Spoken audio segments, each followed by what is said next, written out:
Please. All Why right. not? Well, because I don't want to get cancelled online, and I won't want my entire archive of streams to go down. Thank you very much. Why not? You know, sometimes I question. To be fair, YouTube's got new regulations, so We're we not have going to to talk appeal. about their regulations. Let's just, you know, let buttons are playing. What the hell's going on? So D&D. Yeah. So session 63. I added it. We are for some reason getting a goddamn. Can't wait for session 66 because then we can execute the order. We all turn on each Star other. Wars reference. Yeah. Order Execute order 66. Roger. Alright, so this is the wrong one. I've grabbed it. You guys finished off last session with a conversation between the captain. I don't have the old notes there in my book on somewhere. Captain Marie and Inspector Stephanos. From there, you guys kind of decided where and what it is you'll be doing. I think between the four of you, you'll each be heading off in a different direction. 4 or 5 of you will be heading off in different directions temporarily. To do your own things. So we'll probably just start from the top of the call list once I have fixed the audios. There we go. God, You already know what Alderfey was there's a doing. pig in the background of that one you said before. And it was very loud. Yes. I'm trying to turn down the volume. It's very Oh, loud. I just watched together, not opening. I don't know. There we go. There was in fact a pig in the background. So, in terms of my Discord right now, what I'm looking at is, I think Chaos is at the top.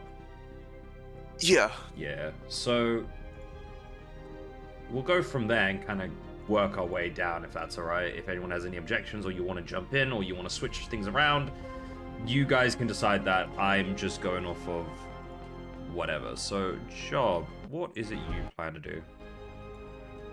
What is Job wanting to do with this afternoon? Now, with all this information that he's been given, or with whatever information he's retained, what is it he wants to do with the rest of the day in preparation for things?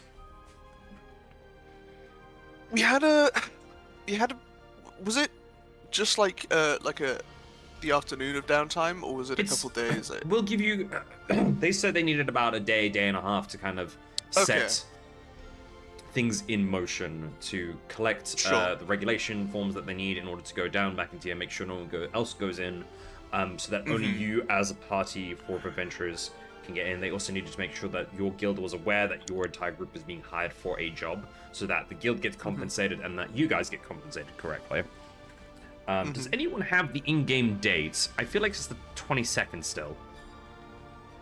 22nd or the 23rd? I'm going to go with the 22nd, because it feels like you've been on that day for a while, and I don't think we actually ended with any sort of long rest.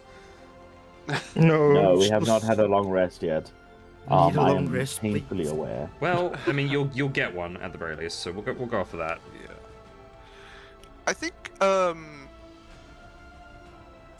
Job might try and I feel like Job feels a bit upset with himself actually right now, because he kind of let the team down, letting themselves get captured by these strange people, and that's really his fault. That's on him.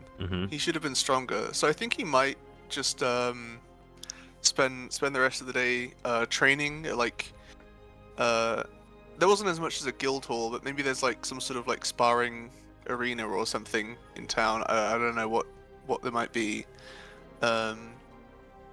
Somewhere where he can just be spending the rest of the day making sure that he's in form, because he needs to.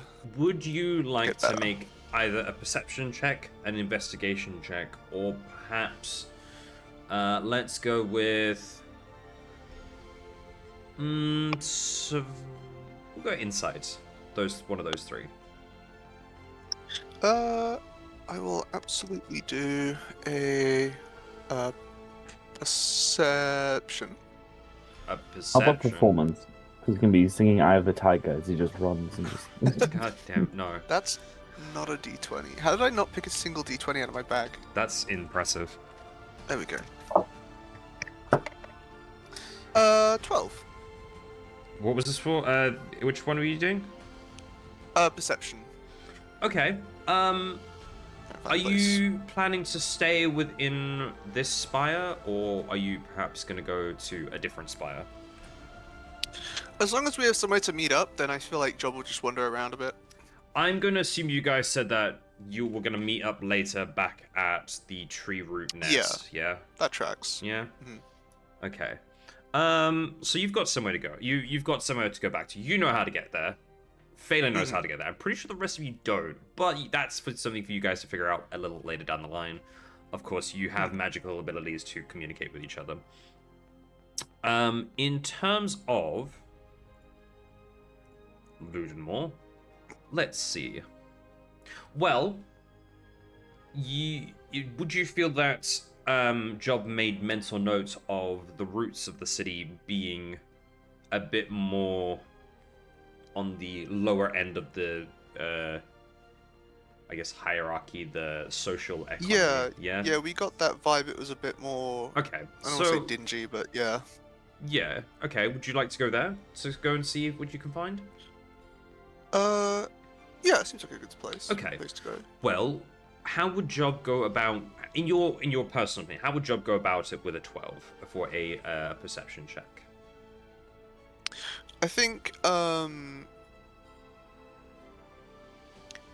probably more obscure, like, watching the people go by, and anyone with a big sword, he'll, like, trail for a block, and then anyone with, like, a huge shield, he'll trail for a block, and then see where they lead him, because presumably people with big weaponry or something to prove will be going towards the place where they go to prove. He'll be just trying to follow the folks that he thinks are likely. Okay. So, with a 12 in doing this, you do catch a trail of a few hefty individuals that kind of stand out to you in Job's mind anyway. With big weapons, as you say, there is a Dragonborn with a large battle axe on his back, being accompanied by a stocky dwarf who has a club like kind of attached to his hip. Oh. We've lost a bear. I'm And sure his he'll come back. Viking is resetting. Yeah. Yeah. You follow them for a while. They seem to be talking about a previous hunt out in the forest that they did on behalf of the guild, the merchants guild here, the crafting guild. They kind of seem to then end up in a tavern, so you kind of switch directions to find someone else. You do see an elf with two large curved blades at his hips. You start following him for a while. He kind of goes in towards a plaza, which then you take note of another individual who's quite like large and stocky, but you can't really tell what he's is. He's in a dark brown cloak. Doesn't seem to have any visible weapons, but he's got a very stocky build. And the elf seems to nod to this individual as they pass by, and the elf then takes a detour off into a back alley. Doesn't seem too sinister, and then a pair of soldiers follow after the elf. A female dragonborn and a male halfling. They just have the normal garb, but they follow through, and you get curious, I would think, at this point with the amount of weapons in this kind of in central area, and you go through and you find a very open courtyard with several that's been kind of built into the mountainside of the roots. It's well lit. There is enough lighting. And there seems to be tiers to this courtyard with 3 different levels going up.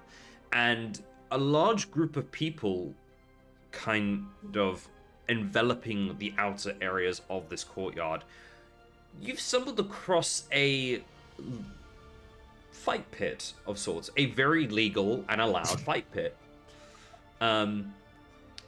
Currently in the middle of this fight pit is a gorilla and a Goliath. Basically in a full-on headlock fisticuffs fight.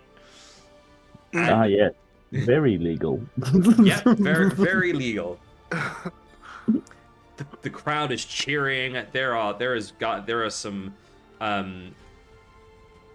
a whole bunch of like bits of sand being thrown in the air for no apparent reason, or confetti.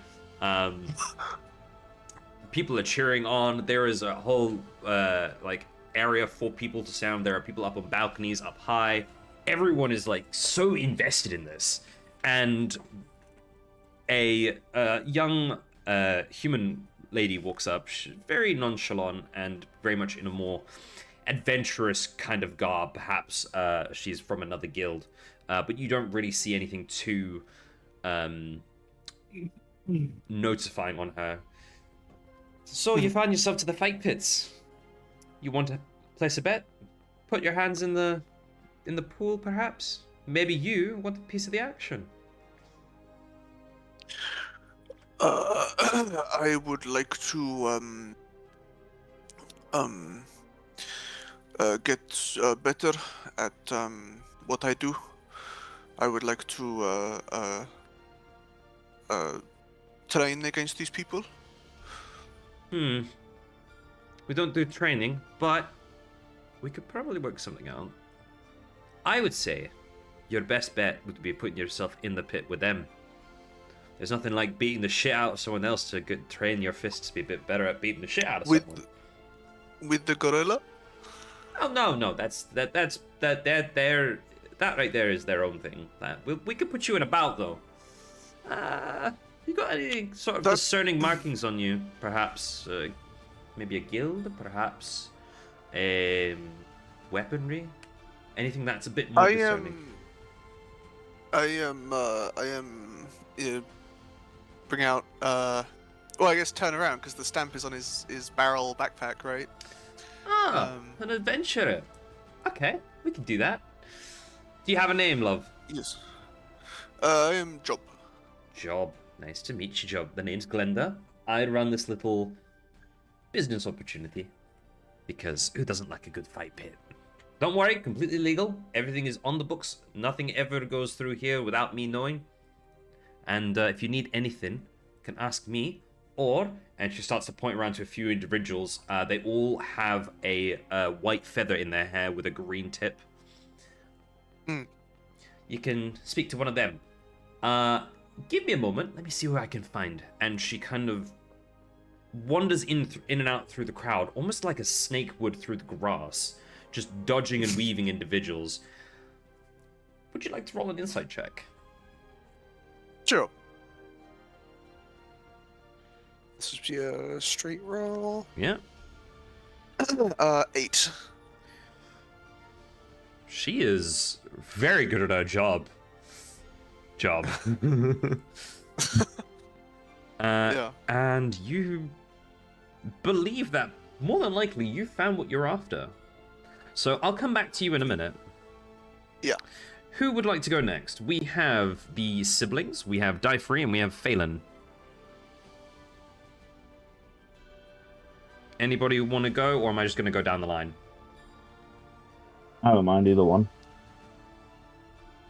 All right, well, seeing as you spoke up, Purple, let's do the siblings. Alright. Is Bear back and ready? Bear is here. You the trap and you fell for it. Yes, I'm here. Sorry. My middle screen froze up and I had to reset everything because that's where my sheet was.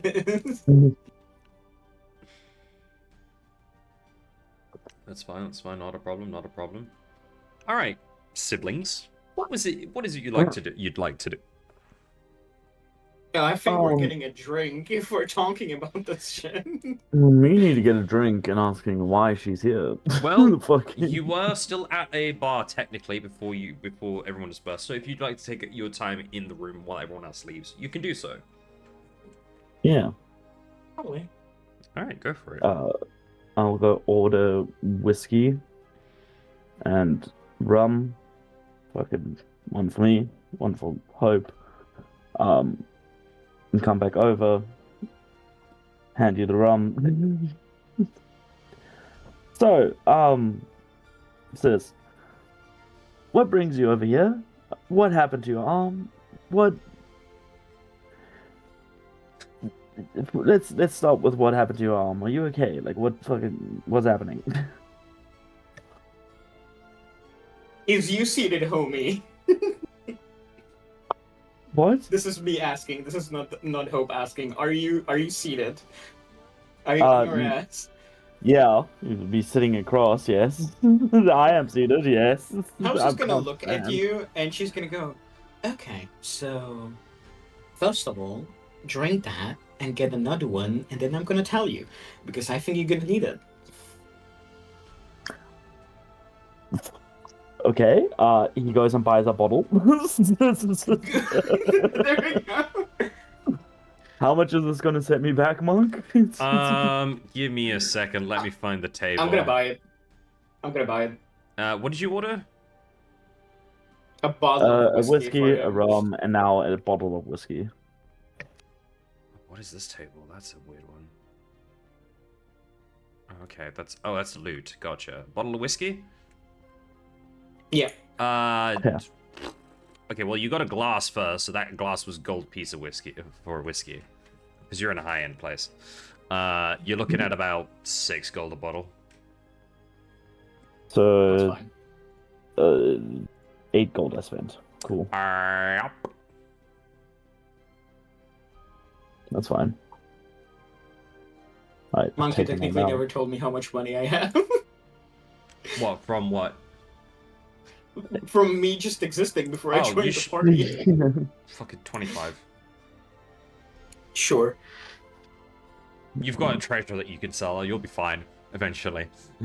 Once you sell it. I'm not complaining. I'm just asking now, as of like in this moment, how much money You'll does be Hope fine. have? You can cover it. You're fine, and you've still got a little bit extra. You'll be fine. You're Okay. broke. I can just travel across a continent. In because of your comparison to Diaper, you are quite broke now. Yeah. In comparison to me, I'm at like 1,000. Fucking chilling. Die free on the other hand. dumbass. Never join in the middle of a campaign, kids. You're gonna be called broke. Broke bitch. Why, Anyway. that's why there's always one member in the party who hoards their money. Okay, For he sits back situations like down, uncorks the bottle, fucking just takes a huge swig from it. Right, what am I sitting down for? What am I doing this for? So you know how the parents thought it'd be a great idea for you to just get out in the world and explore. You know me, I was kind of doing it already, just hopping about, seeing what I can find, trouble I can get into because you were the perfect child. So Was I? I mean, looking at the whiskey that he just swigged. listen, in comparison of me to you, A, you're the firstborn, B, you're the son, C, you didn't break someone's arms since you were 3 years old. And you didn't steal and got imprisoned like 17 times. Out of character. So in that regard, I'm learning a lot of lore about my family that I did not create. We were just a happy family. What has happened? What the fuck have you done? You shouldn't have given us a blank slate. That's your own fault. First of all, you should give us a blank slate, and second of all, this is not like she went out and killed people. I'm like, this is like getting in prison as a teenager, so like stealing very dumb shit, getting drunk in public, and like vandalism and shit like We that. were a Not like that happy she went family. out- What the Larceny, fuck have you grand done to my larceny. family? Anyway, continue. see, moving forward, speaking about the happy family. So, I was already out and about when you left. You could have said goodbye, by the way. Rude. 90% sure I did. It's been about a year. I got a letter. You could have found me. Doesn't matter. I was on the other side of the continent at the time. But, yeah, so I got home. And when I did, it was on fire. Hence and she takes off the mask and shows the burn scar on her, like, completely, left left side of the face completely fucked.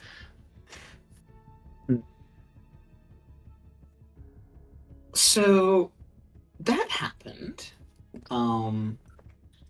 And whilst I was in there, I may have found out that our parents didn't exactly make it out of the house. Clay was going to take another big swig. The blurred tieflings were pretty good in seeing in darkness, but that doesn't exactly cover seeing smoke. However, there were individuals in the house that may or may not have helped our parents' state, shall we say. So, what your meathead sister did? She took a sword and tried to kill a bunch of them. I succeeded with some. I failed with others, and hence, lack of arm. Well, after the moment, the heat got so intense that everybody had to escape, including me, and that's when I started to cry so hard that I passed out. And I woke up 3 days later in a hospital with this. And she, wiggles the porcelain arm. Grandpa. Do we know who? Do we know who? No. No, but Grandpa took over the business again until things settled down, and he did send me here for 2 reasons. Reason number 1, you're to be brought back and take over the family business as soon as possible, because you are now the heir. And second of all, I am to protect you till you get back, because it is likely that whoever killed our parents will also try to kill the heir.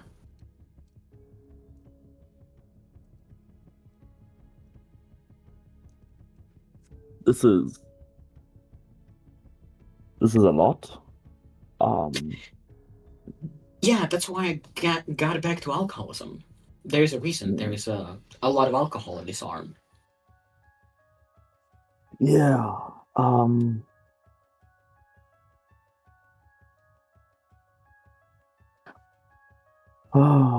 She's gonna go over and hug him. He is trying not to break down. He is visibly shaking. Right. Wait. Okay.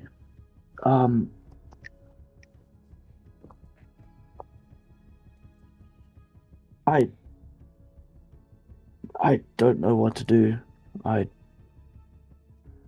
Well, what I had in mind might not be exactly what you had in mind, darling, but, after we get back, you're gonna be stuck in an office till the end of your life, and I'm going to have to keep your ass safe as you sitting in the office for the rest of your life. So, I think we make the as soon as possible thing as long as we possibly can, because A, that means we're gonna lure out whoever tried to kill us away from our grandparents at least, and B, we don't have to be stuck in office for the rest of our lives. Yeah, yeah. We have a lot going on this side of things as well. Apparently dealing with cults is part of it. And terrorist organizations. We fought sea creatures, watched the moon change color. We fought a tree that moves. Oh, yeah, I saw that. That That was was a weird. weird one. This is this is a lot. Um,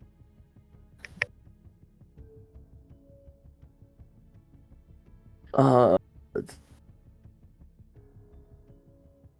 I'm gonna. Yeah, I. He will just break down, fully fucking tears starting, and very, very much not knowing how to process what has just been told. um,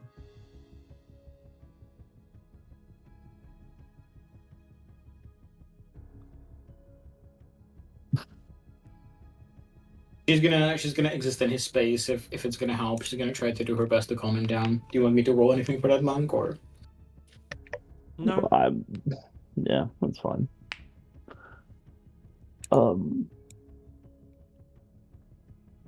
You guys play it Okay. out as you see your characters fit, and when you're ready, we'll move to the next people. Yeah. I mean, after a couple of minutes, regains himself. Thanks, Hope. Wondering why I didn't get any return letters recently. This is Speaking of which, and she brings out a massive stack of letters and like, so these are from me because I found that it would be at least slightly funny. After all of this, maybe it's gonna bring you some joy. These are from Granddad and Grandma. These are from the other Granddad and Grandma. And these are the few that our parents didn't manage to send before the things. I'll read them later tonight. Thank you. We're just gonna ruffle his hair and be like, okay, now tell me exactly why the fuck are you a twink? You used to be not only, twice Right, my it's- size, but Right, so Dad had secrets. Apparently he also was the adventuring type, quite a few years ago, and had seemed to traveled this continent quite often with a friend, Mr. Gregorio. Very nice guy. We should probably go see him and maybe let him know because they seem quite close. He left him, Dad left him this, and I'll show the signet ring on my hand. It's basically just a signet ring, has our McLean emblem on it and all that. So, and I thought it was just a nice souvenir, right? Any kind of normal thing. I'll kind of like lower my tone because we're still in like a public space, right? Yep. Right. I'll try not to like let other people hear. Kind of maybe had made a pact with whatever was possessing this ring. Pyra, he seems like a really nice guy. Made me it flooded my head with all these ideas with weaponry and spells and all of this. I did have to sacrifice, my muscles. But I can do this, and I will like charge trying discreetly, like an eldritch blast on the tip of my finger or the tip of my like gun. Because spell Yeah. focuses. Yeah. Yeah. And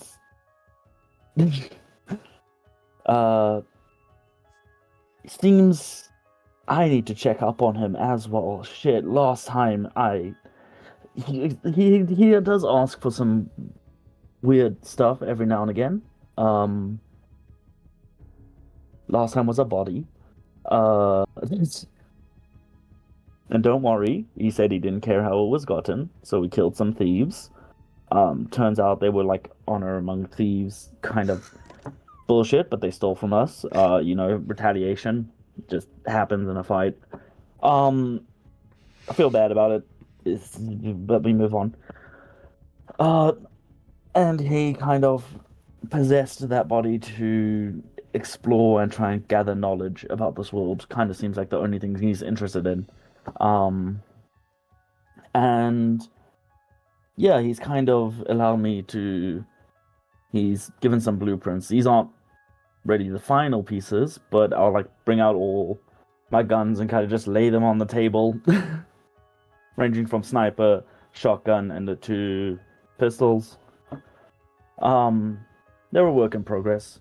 Haven't had much time to, progress with all the terrorists and split party and quests and dying nearly a couple of times.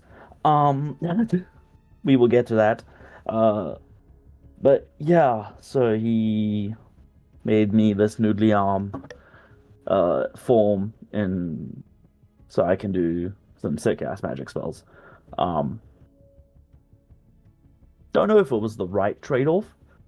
Don't know if it was a bad trade-off, but so far it is working out for us. Yeah. So,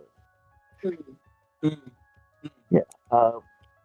If you want, I can try see if he can meet you. We are the same blood of blood.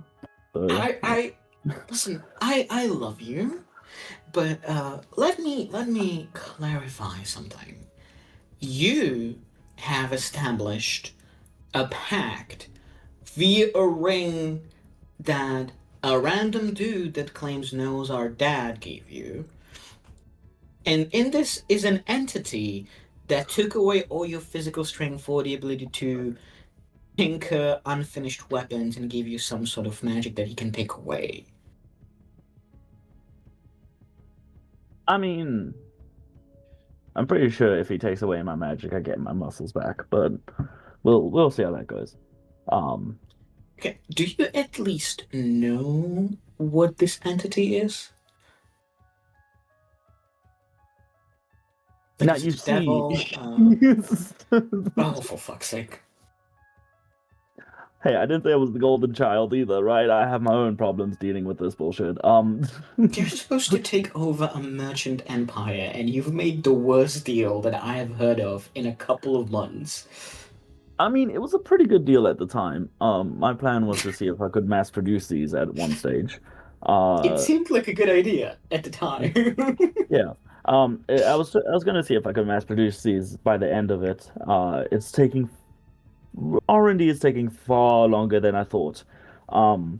There's always going to be stuff to hunt and fight and so weapons are always going to be needed. But yeah, I'm also beginning to think that might not be such a great idea. That might unleash a lot of problems within the world. But you think? Hey, look, if money is a good thing. Kind of. We'll fucking. Bad people are never good for business. Yeah, weapons are never good for business, but they do make a lot of profit. Anyway, is besides the point. I was also thinking, like, a side note, if we could just keep it for the family and make our military power a bit better, which, yeah, sounds like a great idea right about now. So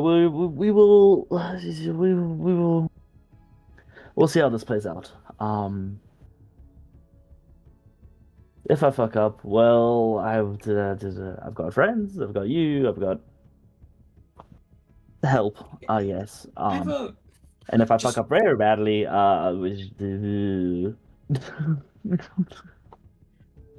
riddle me this, Batman.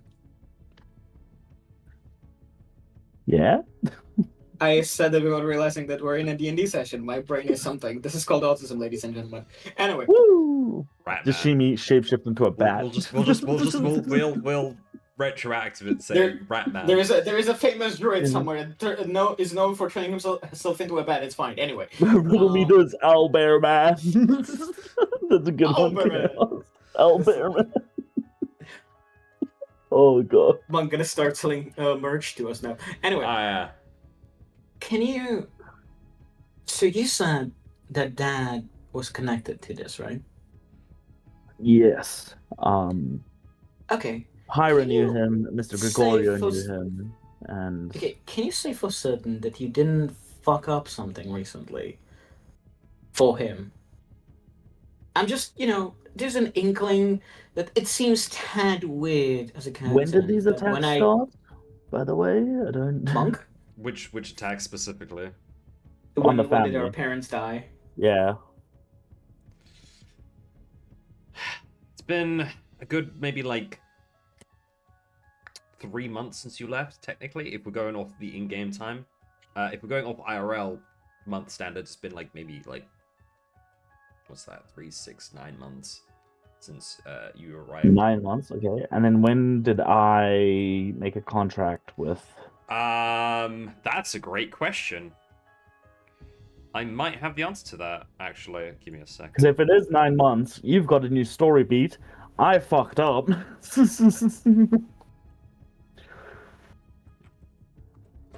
Let's see. When did you go to Egen Valley the first time?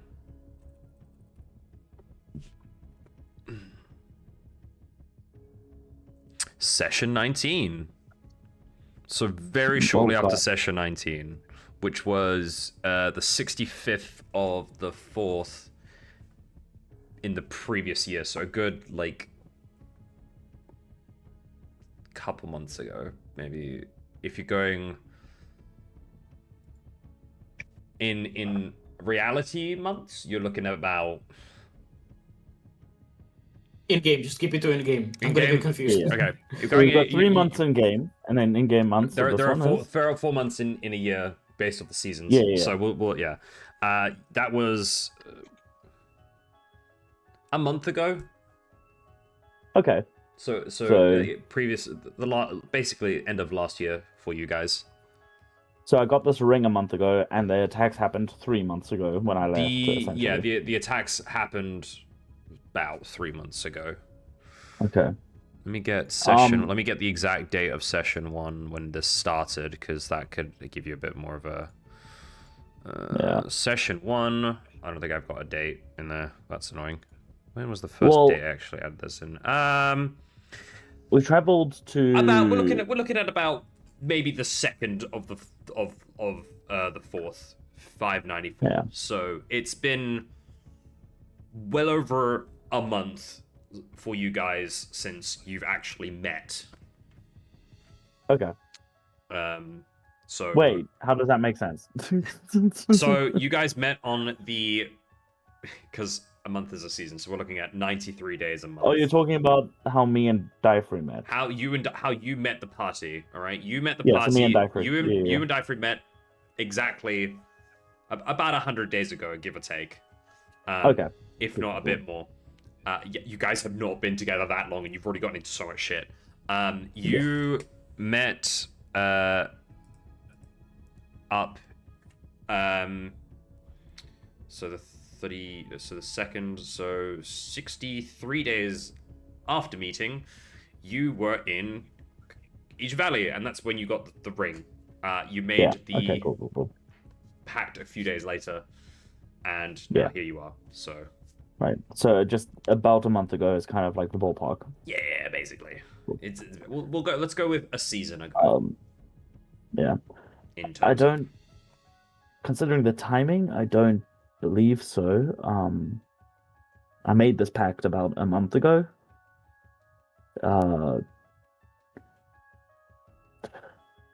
We have ran into quite a few terrorists and cultists in the past month. Quite a lot, actually. It's a very concerning amount. We joined a raid on one. That was fun. That was when I was still big and strong. And kind of got a face full of fire. Ironic, now that I'm thinking about it. And yeah, I've made enemies over here, but I don't see how that can be related back to the family. I'm trying to think, has any like weird organizations attacked us besides, cultists and uh the underground? No, not really. No. Yeah, I don't believe I ran into anything connected to this. In your side of things? I mean, I pissed off a syndicate or two, but that was personally to me. My parents were, our parents were just chilling. I mean, a lot of nobles didn't like us because, we had money. Yeah,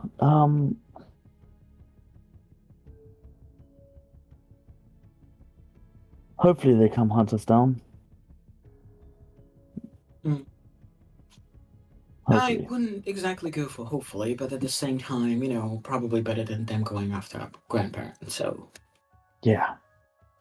Well, if they hunt us down, it gives me the chance to rip them limb from limb, and watch their life drain from their eyes. But we'll get to that when we get to that. My dear brother, I think I'll be doing the tearing. I think you will be just using these little silly stupid holes in them. I charge blight. Yeah, we'll see how they deal with a rapidly aging. Besides that, let's drink for a bit. Yeah, you can tell me about how you almost died. Right, yeah. So we ran into a crime underlord. Fate. I'm assuming this is a Fate to Black Monk. We now fade scenes as we head over to the next individual. Dyfree or Phelan, which of you would like to go next? If either of you. If not, I'm gonna roll a dice. You have like 20 seconds. Well, like. To decide. I'm getting that. I haven't actually pulled out the dice yet, so. All Okay, right. I don't know if you guys heard me or not, but I said Dyfree can go first. All right, cool. Dyfree. Volunteered. You've been nominated to go next. Congratulations. Let me look up this cherry pit up my mouth. Dyfree is walking through the streets eating cherries. No. I'm eating cherries. Dyfree's not eating cherries. Dyfree is spitting out watermelon seeds. No. Machine gun. Yeah. Dyfree's still in the bar. Oh no, you're outside at the very least. We let the siblings have their chat. I mean, Dyfree wasn't sitting near them. He was just sat in a corner. Okay, so you're in the corner by yourself, you weirdo. What is Dyfree up to? Are you just gonna sit in the corner? Did you have any plans you wanted to do? Some downtime stuff? So was muted. Goddamn. Dyfree's thinking back to a few hours ago when they were fighting. Trying to think up new like tools or weapons that he could use, so as not to kill everyone. Mm-hmm. So he's keeping the explosive crossbow idea as emergency only. Mm-hmm. Then he's gonna pull out his little notebook that he has from, was it Dastion? Yeah, Dastion, the dwarf that you guys saved ages ago. He's around. He's gonna pull out his notebook and go over his notes of what he's learned so far. He feels maybe another few more lessons, a few more tries of practicing, a few more sessions with Dastion, he'll master the skill of making ancient dwarven steel. Mm-hmm. And then he's going to turn over he's going to flip over the couple pages to this project that he's been working on with modifying his braces on armor. Mm-hmm.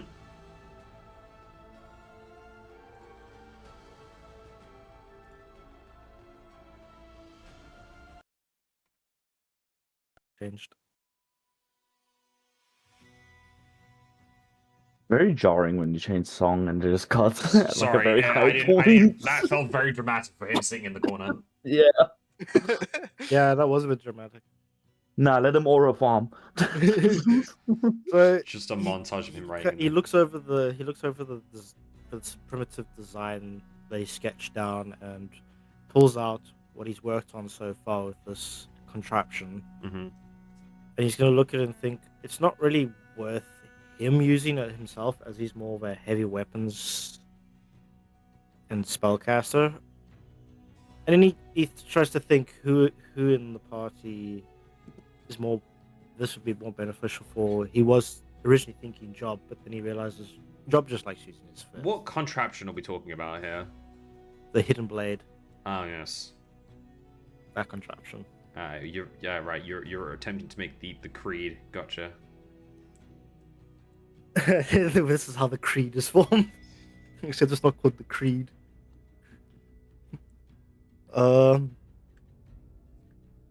He knows that Acclaim used some sort of magic, I guess, that he's not seen before.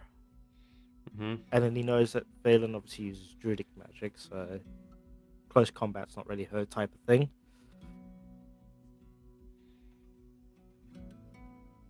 And then he didn't really get much of an opportunity to see most of Hope's combat. But he did see a little bit. He's going to think it's much more beneficial for somebody. This contraption would be much more beneficial for somebody, not specifically Hope, but somebody that has that similar fighting style as Mhm. Hope.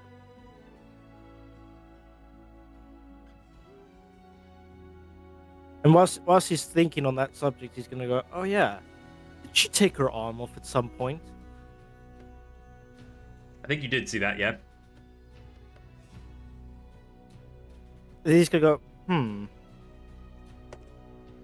what was he's going to try to think back on from what he could see, what the material her arm was made from. Bear, just go ahead and just DM me what the material was. Dyfree, make a... I'm gonna make say a history check. We're gonna go off of what's available to you. What in your knowledge banks.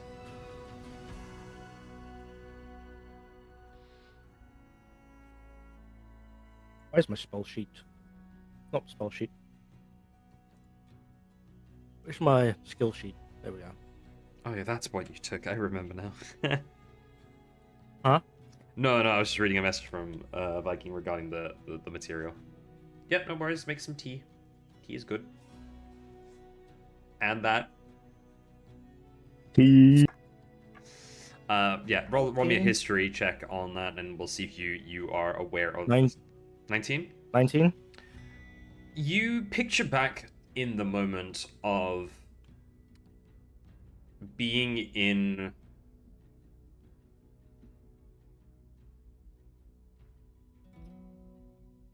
the compound with the rest of the group. There was smoke everywhere.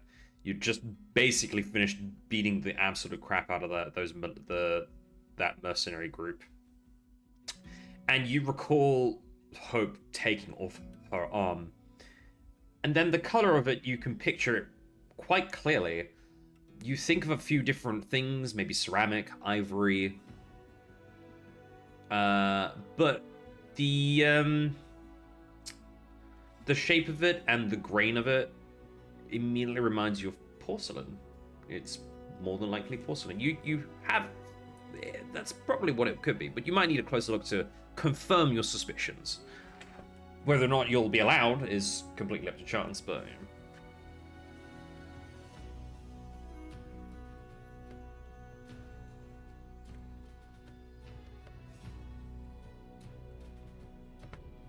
Porcelain... Isn't porcelain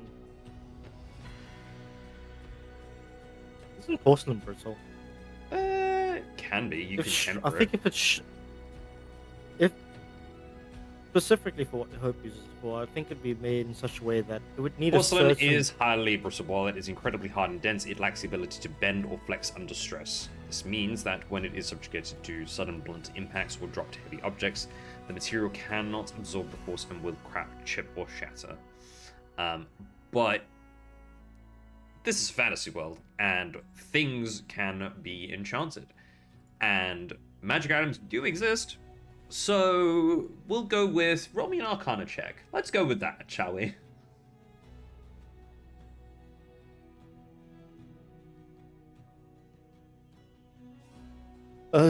Yeah. 16? Fun fact, I made porcelain because this is actually a historical source of how people got limbs back in old times. That's what I was thinking. Like I remember reading somewhere porcelain prosthetics being used during With after like the Sengoku period. With a 16, you're going to add to your assumption that it's possible that the arm is magical in properties, and that's probably a reason why it's so I was going to say volatile, it's not that, versatile in its ability to withstand the kind of movements you saw Hope do.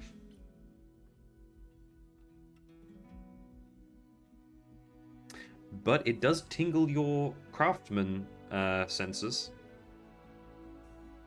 Bradford's gonna go off of this prosthetic limb idea, and he's going to design a much more intricate design that involves his hidden blade with an arm prosthetic, and he's going to try to think up out of an idea for like other types of prosthetics as well. Mm-hmm. But he's going to mostly sit there and try to figure out a way to combine prosthetic arm with a hidden blade. Okay, that's fine. Is that all? Yeah. Alright, I think Phelan is still busy. So we'll jump back to Job tab for the moment. Job, within the span of about 10 minutes, you finish watching the battle of the gorilla versus the Goliath. Surprisingly, the gorilla won. And that's when it got weird, because the gorilla then turned into a halfling. I've seen this magic before. I know all about this. But it's odd because the halfling doesn't look to be a naturistic person per se. They have a more slender build than you'd normally see, which you think from them like, well, they could pass off as a child, I suppose, except there is a lot of stubble on their face that would suggest otherwise. A couple of scarring. But the scarring on their face looks very symmetrical, oddly enough, and there's a bit on their forearms as well. So that kind of gives you an inclination of what they could be. But the Goliath kind of lies there, just looking up as everyone is tossing more confetti and flowers, and everyone's just cheering. And the lady walks in that spoke to you, and she says, "Right, ladies and gentlemen, thank you. We absolutely adored that fight. Give it up for our Goliath friend, Gauntlet." And the guy who you assume has been named Gauntlet stands up, and he just waves and kind of hobbles off from the middle of the street to go and grab a beer from the bar that you've got well acquainted with, as a lot of people have kept offering drinks. She then goes, "And of course, give it up for our winner of this bout, the Praised Sorcerer." And the individual known as Praised Sorcerer takes a lovely bow and walks off to go collect some money. And she goes, right, now, that was technically the last bout of the day. However, we have a surprise contender. A new face in this lovely and dingy part of the route, but it's our lovely and dingy route. So, allow me to introduce to you a new person. And she kind of gestures to you, Job, and goes, the Guild Adventurer, please step forward. And kind of everyone looks at you and starts clapping, getting you ready to go into the thing. So if you would like to do that, while you do so, she goes, and I'd like to bring in an old friend of mine. Gilbert, come on in. Let's have you teach the newbie a lesson. And you watch as the very stocky dragonborn that you watched earlier, who was with the dwarf, walk in with his giant axe on his back. And as he hits the ring, he takes the axe off of his back and just smacks it into the ground and says, right, any one of you touches that, I'm lobbing your fingers off. Good luck trying to grab a booze with that without fingers. And he walks over to you and he stands there waiting for the challenge. I will walk forward and put his hand over his chest as like a sign of respect, and sort of give a quick bow. You catch a smirk on the Dragonborn's face, and he just raises a fist in the air and bashes his chest, and does a small bow as well, and then turns to the crowd and says, and this, ladies and gentlemen, is a man with honor and with respect. And as he turns and says that, I'll punch him in the leg. Well, that's how we'll begin the fight. But first, Job, no! before we do that, we'll go into what Finland has. I thought we'd just throw something in there for a second while we. No, it's okay. I'm taking notes. Please continue. Are you sure? Yeah. Okay. I want to finish taking the notes before it gets too much, and I'm like panicking. Okay, yeah, that's fine. I'll throw a fight into Job's way. We'll just do a little bit of a fight quickly while you do that. Just let us know what when you're done, and I can always just like freeze frame, move over, kind of a thing. Job, quick things to note about this individual. He's nearly as tall as you. He is stocky. He is not wearing any sort of chest armor. He has what seems to be knee-high shorts and you know those like kilt things that gladiators wear that have like the pieces of leather that kind of fly around when they spin, and it's really cool, but Battle skirt. We'll go with that. That works. That's fine. Yeah, he's wearing one of those. He is covered in scars, of course. Scales is another thing. How many types of Dragonborn are there? There's a few. Roll me a d8. A million. D8, sure. 3. No. Let me see. There is in fact 18. Well, let's go off the You're main welcome. one. Okay, right.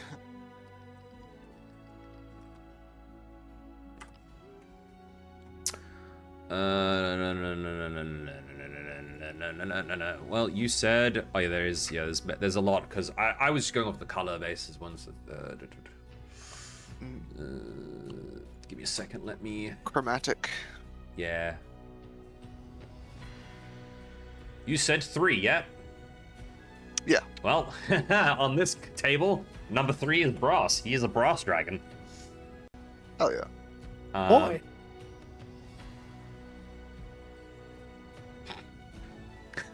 Sorry, I just read that message first. I found that really funny. I'll just make a note. So we'll start a fight, why don't we? So go ahead and roll for me initiative. We won't need a map or anything, it's just the two of you. Let's see, there it is. Right, prepared. Did you want to do this as a whole proper fight or just best of 3? I don't know what you prefer. We're just gonna do something silly. It's fine. Okay. We'll see how far you guys get. I'm changing the music. Bare your ears. There you go. That's Time for some rock, 30 paper, scissors. 30-20 for me. Yeah, exactly. All right. We'll keep. There's only the two of you. We can keep track fairly quickly. Just give me a hot second to find the stat block I need. Mhm.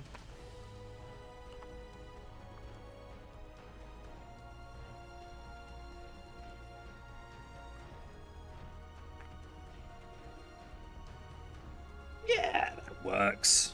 He's a gladiator. Why not? He hasn't got any weapons though. This is a full-on fisticuffs. I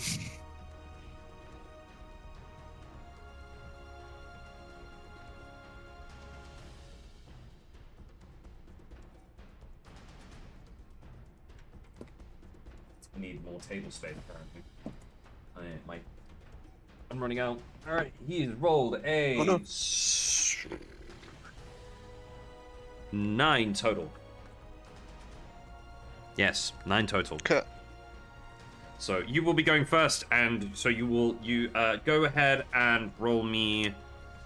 You don't need to roll the attack for the first one. I'm gonna say you hit because it was a surprise attack. So I won't make it an auto crit though. Okay. Let me throw... Could I Yes. Could I get advantage because it's a surprise attack? You don't need to roll to hit. It's an automatic hit Okay. because it was a Right. surprise attack. So you get to roll your stuff. Okay. So I don't get sneak attack, but I do get to hit. I mean, surprise, sneak. What actually is my... Say, look over there, punch. I mean, Yeah.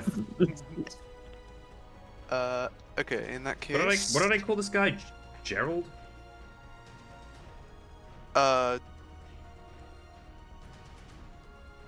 Something like that. Jobert. Gilbert. Gilbert, yeah, it was. Gilbert. There we go. Fucking Gilbert. It was the best I could do.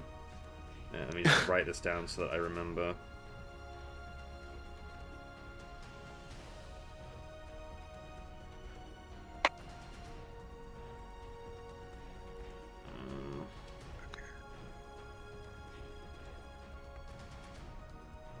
I've got to make use of the amount of space I have on these pages in comparison. It's like 4 times bigger than the ones that I was using for you guys. First.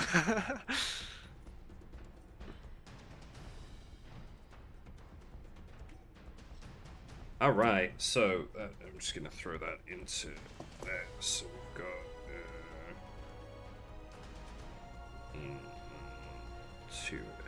okay, so what did you roll for damage?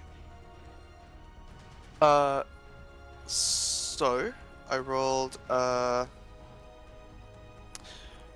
18 damage for the first hit. Mm-hmm. And then I don't have any rages left. I'm still very tired, but I'm doing my best here. That's fine. But I'll take my second attack as well, if that's okay. Yeah, go for it. And I'd like to replace this with a grapple, if I can. All right. We are. So I contesting rolled grappling. I rolled a 27 to hit, and it just needs to make I think. Oh no, this is the new rules. We're not doing the new rule. Hold on. I need to fix this sheet. I forgot. It's contested strength check, is it? Yeah. So yeah, he rolled a 4 plus 7, so Okay. 11. So Nice. he definitely is grappled. Okay, perfect. And then I probably just don't have any bonus actions then. Yeah, probably not. That's fine. Yeah.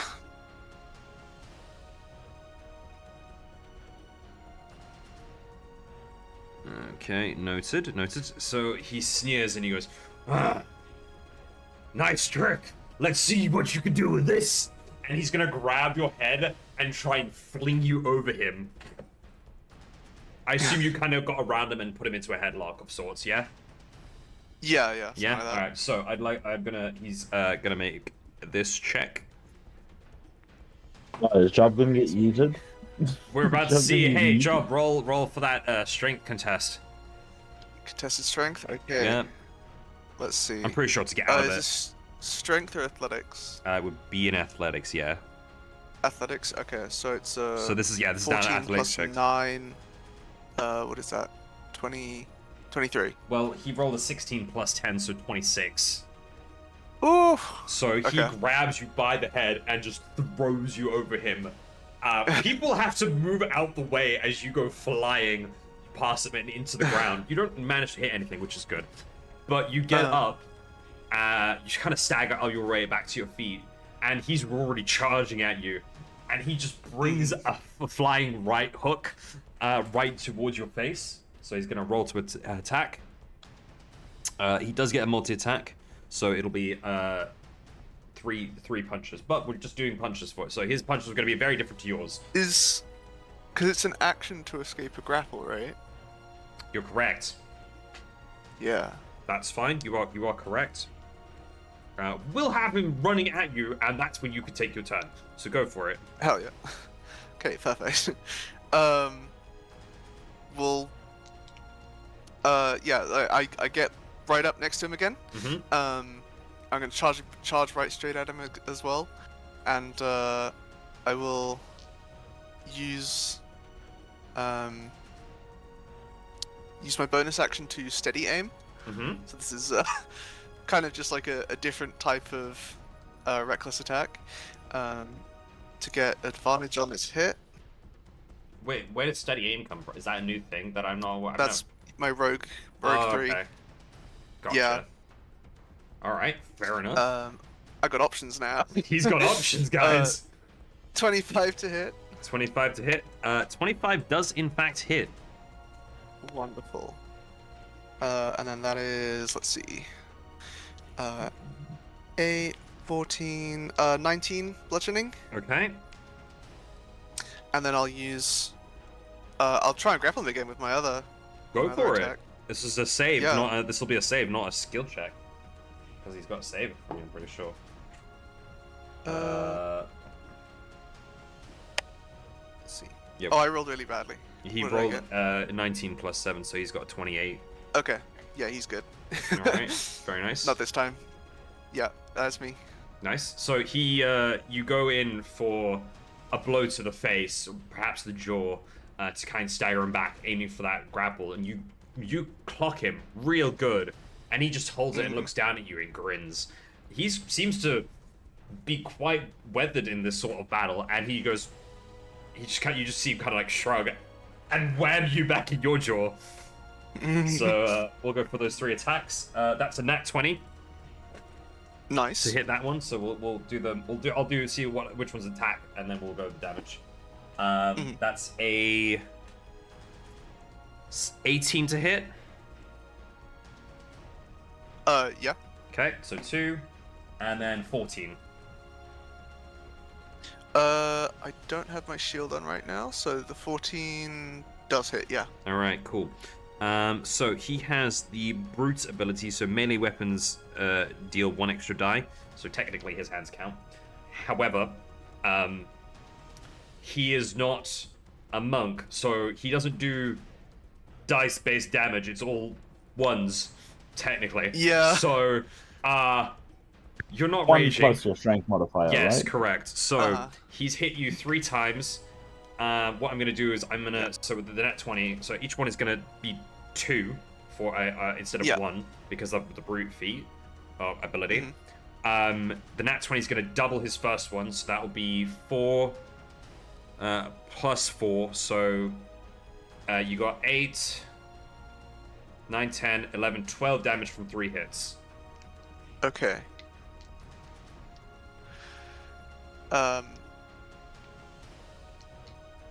Yeah, Job. Oh, wait, getting hang on. Pummeled. Oh. I've got to add damage, plus 12, 13, 14, 15, 16, 17, 18, 19, 20. Sorry, because I didn't add the strength modifiers to each of them. Okay. So 20 damage from 3 hits, which is actually not a bad amount for a gladiator. Yeah. How badly injured is Job anyway from the beginning? Job started out missing like 10, 15 health anyway. Mm-hmm. So he maybe had some bruises on him already. And this is a fairly good hit, you know, getting pummeled in 3 times at once. Yeah. So he has your fist kind of at his jaw, and you watch him smile. He shrugs and goes ham into you, throwing up a jaw, which kind of forces you to stagger back a bit. He then just goes for 2 gut punches, waiting for you to attack back. Go for it. Okay. We're gonna start with the grapple this time. Oh, okay. Yeah. So. All right, you rolled really good for that. Oh no. To beat 21. He rolled an 18 plus 7, so 25. Okay. Oh god. Alright, okay. And then I'll steady aim, get my advantage, and roll to hit with one of my punches. It's 17 plus 9 to hit. I assume that's fine. Yep, that hits. Awesome. Okay, so that's 7 plus 14 bludgeoning for that one. Okay. Yeah, that's... Ooh, man, look at you. Yeah, Job will go for like a leg sweep, and isn't able to topple him, but still manages to get him in the shin. Yep, you do. He managed to attempt to jump over your leg sweep, fails as you smack him. He then falls to the ground, but uses his tail to slap the ground, and he just flips upwards. Legs up first, and he just then uses that momentum to kind of bring them down on you. So Incredible. you're gonna get 2 feet to the face and a tail. Okay. That's a nat 20. Another one. Yep. That's Stop that at once. 7, 8, 9, 10, 11. 11 doesn't hit, I don't think. 11 doesn't hit, no. And a 13. 13 doesn't hit. Okay, so he misses with his feet, smacks you with the face with the tail. So Yes. that'll be a 4, 5, 8 points of damage. 8. Yep. Okie dokie. He then steadies himself back facing you, and his head just kind of turns to look at you. I was going to do that thing, but I realized I've got a cord, so if I do that, something might go flying. Yeah. And he grins and goes, "You're quick. Let's keep going." You are a very admirable fighter. Your tribe will be proud of you.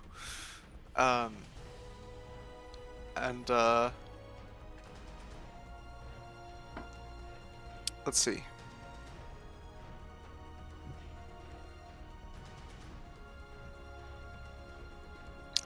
I mean, a one-on-one target. This is kind of just my go-to. Is I'm gonna try and grapple, and then I'm gonna try and punch. Go for it. So, give me another one.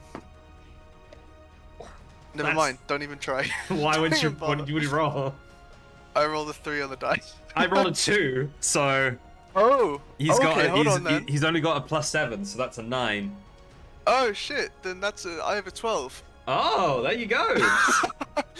Incredible. Last time you ever told me to not bother with that shit. So yeah, you We're got both it. so terrible. Awesome. You roll, yeah. The fight quickly okay, starts to take a toll on the both of you. With him and his age, and you already kind of battered like a bruised fruit. Yeah. Nope, Okay, that's rude. awesome. And then I'll bonus action steady aim, get my advantage, and Well, you would already have it because you've got him grappled, right? I don't think that gives advantage. Ah, I think it just prevents movement. yeah, probably. Yeah. But that is the, what is that, a 26 to hit again? Yeah, it definitely hits. Yeah. Yeah. 7 for 13 plus 15, 18 more bludgeoning. Nice. You are taking. And just in case it matters, reminder that this is all magical bludgeoning right now. Yeah, it's fine. Mm. Don't worry about it. Cool. I'm not going too in depth with stuff right now. This is just a fun thing Yeah. for you to get your anger Yeah. out. You got something. You got to get something. Exactly. And he goes, exactly. So yeah, you do that, Yeah. and he you can kind of hear him like kind of move with each blow that you do to him. It doesn't seem to be affecting him as much as you realize, but he just goes, "This is my tribe. This is my home," and he pulls his tail around your waist to kind of like pull you away from him. So he's gonna attempt to get out of that, and he's gonna try and like throw his arms up and move your get his arms in between yours to kind of move you off of him and use his tail as momentum as well. So that is that's a 13. I don't know if that's gonna work. Ooh! I got a, what did I get? I got a 23. All right, so he's stuck in place. That was his attempt. Stayed That's his turn. grappled. Awesome, wonderful. That is so good. I'm glad to hear that. I'm not. That means that my my unarmed fighting procs, so he takes 1d4 damage just because he's grappled. Oh yeah. Okay. So that's just a free 2 damage on that. All right. And I will steady aim and go for another blow. Go for it. That's a nat 20. Hell yeah. Wow! Let's go. That's beautiful. So that's 7. Mm-hmm. Oh my god, I rolled 7 and 8 on the d8. There you go. Okay, so 15 plus 6, 21, and then my sneak attack is doubled as well, right? Yeah. Oh, how do you do crits? You do them differently, right? You max the first dice, roll the second set. Okay, alright, so I rolled an 8 anyway. Yeah. So that is what plus 6? So that's what 21 plus 16. 37. Wait, hold on. So that was 15 plus 6, 21, Yep. and then Plus. do I max both the first sneak attack die? Because I've got 2d6 now. How do you want to do this? Yes, you max them both, so 12. Okay, so 12, and then 33. another 6. 39. Okay. 39. Okay, awesome. And then I still have my second attack this time, so I might as well. He's gonna punch out his fucking guts. Like, oh man. Jesus Christ! Yeah. Hey, do me a quick thing. Pull me a perception check real quick. Free. Perception? Completely free. Okay, sure. That's actually what is that? A 19. Despite his age, he's really strong, but he is taking a pummeling from you. You are a lot stronger than you think. Yeah. He's really low. You might knock him unconscious with this last one. Okay. In that case, I will forego my second attack. And if he's looking really rough, then I'm going to drop the grapple and just take a few steps back, and just beat my chest again, and you will get another good hit, please. He turns around and he laughs. I saw what you did there, and I will be happy to oblige, but not with these. And he kind of rears back and breathes in deep. And he says, I suggest everybody move! This is gonna be real hot! And God, he breathes losing fire. a fight, pulls up flamethrower. He's gonna use his breath action. I need to get as a final hurrah, and everyone cheers and goes back and goes, yeah, get the fuck out of the way, guys. Pocket napalm, man. Yeah, exactly. Let me. Flammenwapen. Alright. He is a brass, so it is a 5 by 30 line. You're gonna need to make a dexterity saving throw, please. Okay, I have advantage because I'm a barbarian. Uh-huh. So that is a dexterity saving throw of 17. 17? I'm gonna say you pass. 1, 2, 3. Hell yeah. 4. 4d6, gonna be hard. But fuck it, we ball. Not bad. 10, 15 total. So hard. Okay. So 7. Up to 7. Alright.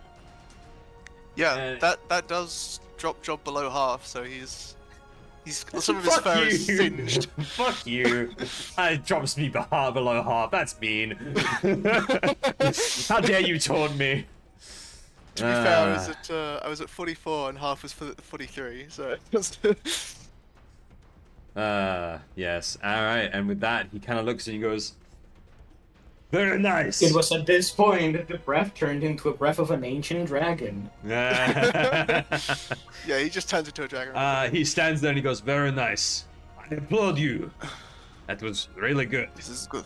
And he says, he's kind of just stops and places his hands and says, ladies and gentlemen, it is my great honor to give the win to this fine young gentleman. It was a great fight, and everyone goes wild and cheers, and this is like crazy to see because for Job, losing meant a lot more of a different thing than what this is. Mm-hmm. I'm changing music, be warned. This is losing to be celebrated. Losing to be celebrated. And not how he's worked before. Glenda walks in and she goes, well, that was quite the fight. It lasted all of about 20 seconds. That was quite impressive. I've never seen anything last that well, I say that, but, you know, a couple of men, but we're not going to talk about them. Anyway, ladies and gentlemen, we are going to give a free round of drinks to everyone in celebration of bringing in our new guest, the adventurer himself, Job, the Furbolg. You, sir, are going to need a title if you're going to be coming back again. So, I think you'd better work on that. And I may, but I will, I will ask, I may come back, but I will ask if any of you have ever seen an elf with the blue skin. There may be 2 now. I do not know how long we've been around. Yeah, you guys have been around for a few days, give or take. I would say. You've been in anyway. You say that, and Gilbert perks up an eyebrow and nods to Glenda.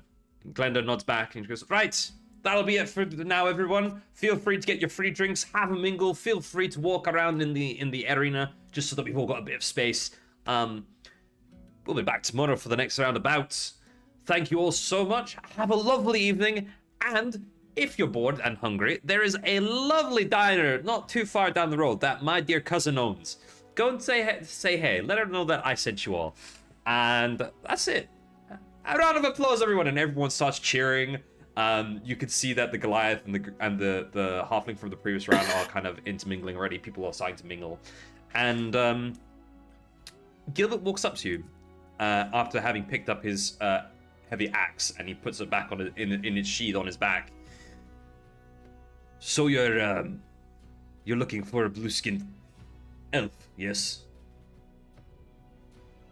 Yes, my friend is looking for, and I am my friend. Glenda walks over and says, well, I think this is a bit more of a conversation for upstairs. If you would be alright with joining us, Job, worry not, this is not a trap. Again, this is all very on the books kind of thing. You know, and she points over to a pair of guards who are there having a conversation. She says, and as you can see, military, they like to be around as well. So we can't really do anything. I do not, at this point, what I've seen in the city, I do not rate the military very highly right now. But that is okay, I understand. Gilbert laughs, he goes, honestly, neither do I. I have fought at least 5 of them. I nearly killed 2, but we're not going to talk about that. Right. The 2 guards look over very nervously. You can see one is sweating visibly. And they kind of just shuffle over a bit. And he's like, that was one of them! Let's go upstairs. We go talk in Glenda's office. Is that alright then, Glenda? She's, yeah, that's alright. I'm a bit inclined to add my little bit to this as well. Let's go upstairs, shall we? Now I would give you guys a We will choice. talk. Do we want to go and follow Job and his stuff, or do we want to find what Phelan is up to? Up to you guys. Phelan, are you ready and going? I can, but I don't mind us continuing. Also, I would love to let you have your chance because it's everyone else has got. I've gone twice. Yeah. Yeah, you're good. Well, we'll move over to Okay, Phelan. Give me good. like 2 seconds just to write down some notes, and we'll go. So if you want to like just mingle amongst yourselves for like a second, all right? Yeah. Absolutely not. I don't know these guys. I have no idea who the fuck that is. I've never met this man before in my life. Side note, do you guys know of a game called Far Far West? Oh, here we go. Yeah, I've heard of it. Yeah. Well, Monk, I know you know. Disconnect him right now, Monk. No, but Monk, real quick, they've added petting to the animals. Oh, fuck yeah. Let's go. I love that. Oh. He got You moved. did it. Yeah, I did. Wasn't me. I've got my hand. I've got my mouse is like way over there. So I'm gonna say it was probably mouse. I'm writing notes for my It was shopping list. air. All chaos. It was actually fucking anyone I of it. don't have any. No one permissions, else has alright? any power. It can only be mouse. Oh, okay. Unless you I've click been- something. I've got a pen. I got a think you're pen in my lying, hand. sir. I can turn my camera on. I have a pen in my hand when I'm writing. Then I've got no notes clue. on Alderfey. They've added double XP to main weapons, double XP to heroes, and then you can now pet animals like the pigs and goats that are just chilling about. You fucking pick them up. You literally just pick up a pig and you're like, "Hi, you're in my hands now, pet." Hell yeah. You're my friend now. We're having soft tacos later. Yay! Anyway, that was my fucking mingling. Anyone else got a topic? Nice mingle, bro. Yeah, Good thanks. mingle. Solid 5 out of 10. Solid mingle, brother. Solid mingle. I got a question for Phelan. Phelan, does your character Yeah. wear any armor or anything in terms of protection? She. I don't think not really. She has leather, a few leather bits of garment like around her torso, and like you know how archers have those like arm wrap things, like Along she their has a like leather arm shoulder wrap. and then through their like just it's like a half cover. Yeah, Not shoulder, like from wrist to below elbow. Pauldrons. Yeah. like my Yeah, tattoo. that thing. Like my Yeah, hand yeah, tattoo. yeah, that area. Yeah. Yeah. Okay. Job, I know he doesn't wear armor because of his one of his feats. So he can't wear armor. He does have the leather gloves, but that doesn't really count as armor Yeah. because they're magical. Where I still haven't got the opportunity to actually check what magic they're imbued with. We haven't done that yet. Alright, my notes are done. I know myself. I'm wearing a heavy armor made from ancient dwarven steel. Claims not really wearing armor. I think he's wearing what? Yeah, armor I've never worn armor. Yeah, so knife free. I'm just doing this because I'm making notes of a shopping list and I'm just going across.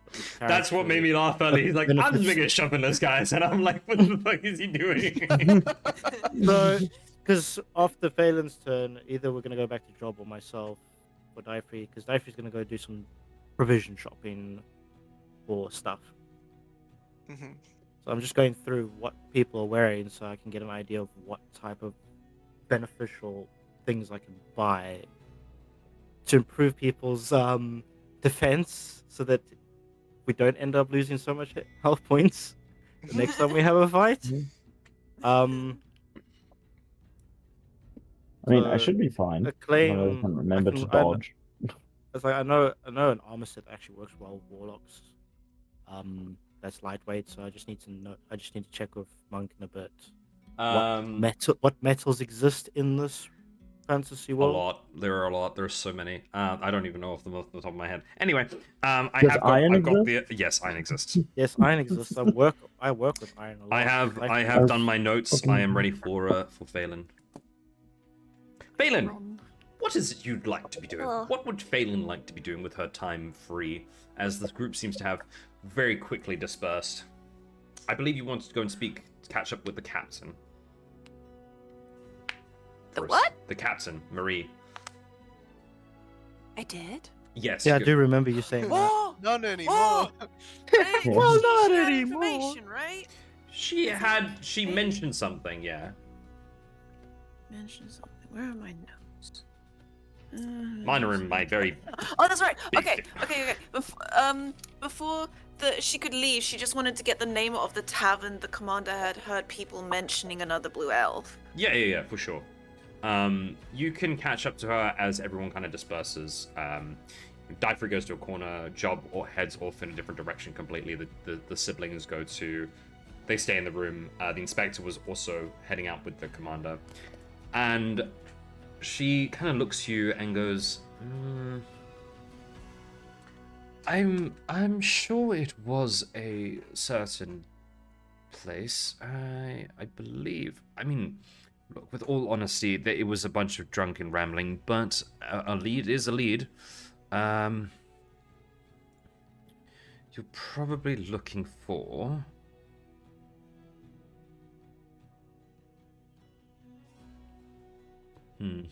Tin House. I believe that's the one I walked by. It's a dingy little place here in the Tradak Flats. Not that big. It's more of a tavern than a bar or pub. But, people go there. It should be not too far from... Would you like me to walk you there, or you would be all right on your own? I'll be okay, thank you. Right. If you keep heading on down that way, and just before you see the theatre, take a right 2 blocks prior. Then you should find it about near the fountain along there. Okay, the fountain. Okay, thank you. Of course. And the inspector just kind of fixes his glasses and goes, just be wary that the Tin House is known for a couple of ruffians, especially when they're intoxicated. Never trust the intelligence of an intoxicated individual. If you can, I would suggest getting them very sober very quickly. Oh, okay. How does one get someone sober quickly? I mean, I normally would just throw water at them, but there are many methods, depending on your time limit, I would say. Food works, water, Ring of Frost! anything cold, really. But, I'm sure you'll figure it out. You're an intelligent girl. Oh, thank you. Now, Commander, we must be off. We have a meeting to go to. You know this. Yes, I know. I really don't want to, but we'll go and do it. Lead the way. And the inspector starts to lead the way, and the commander goes, I wish you the best of luck, okay? And if you need anything, make sure you either call me or even your friends. They're a good bunch. We are? What? Thank you. It's nice to know I can count on you. Of course. I will see the rest of you soon. And she gives a nod and kind of turns around and flicks her cape out and walks alongside the inspector. Yo, she has a cape. That's cool. It's like a cloak thing, yeah. Just like there. Cape of billowing. It just always. It always looks like that there's wind blowing, no matter where she stands. It's just the cape of billowing. Phelan's gonna follow her directions, but while she's going, she's gonna be thinking about the recent events and stuff that happened when she was her and Job were out adventuring together. she's gonna, I think, be mourning or grieving the loss of her danger noodle, Doodle the danger noodle. And she's gonna start thinking how she could possibly get it fixed. So, wait, where are we? You guys are in What city Ludenmor. town are we in? Ludenmor. And where is Mr. Mr. Megorian is back in Egen Valley. Yeah.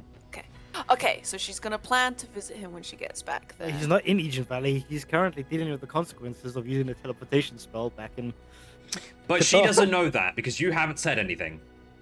Oh, We don't know that because he hasn't said anything. We don't know about the consequences. You but don't we know did anything, so mention- shush. We did mention that we You did can see find Mr. that Megorian. later. let Ethan go. And then she makes a mental note to maybe ask around if there's any other like possible.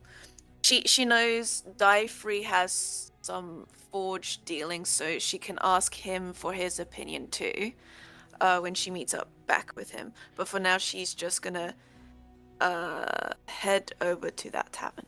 Yeah. Captain.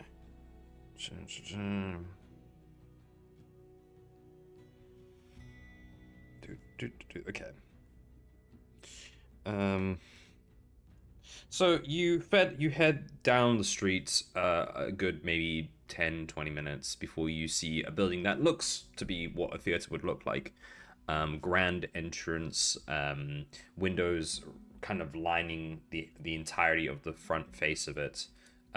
Second floor. You can even see the color of the curtains, a very nice royal red that transitions nicely with the type of stone used in the city.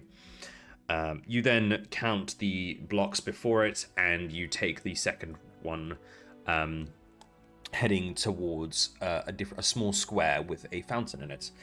On the corner of on the opposite side of the square from where you enter in, you see a small corner side tavern.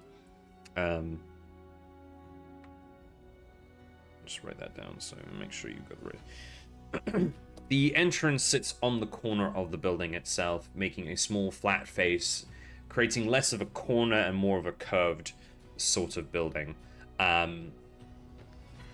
It has a porch along the front side and a balcony up top, creating a nice little shaded area in this evening sunlight for people to sit and have some drinks and some food.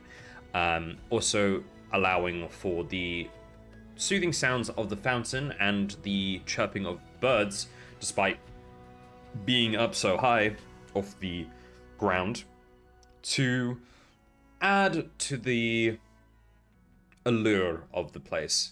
Despite being called a dingy little place, it's actually quite cozy looking. The roofing is slanted and seems to be made out of some sort of metal, while the rest of the place looks to be made out of mostly the common stone used around here, and a lot of darker woods for structural integrity. You walk in under the small sign that kind of flaps in the breeze, so that says the Tin House, and enter a mostly empty establishment. Two young human girls walking around, cleaning some tables, prepping the area, sweeping the floor. And one of them looks over and she goes, welcome. We're not entirely ready for the evening rush yet, but is there anything we can get you, perhaps?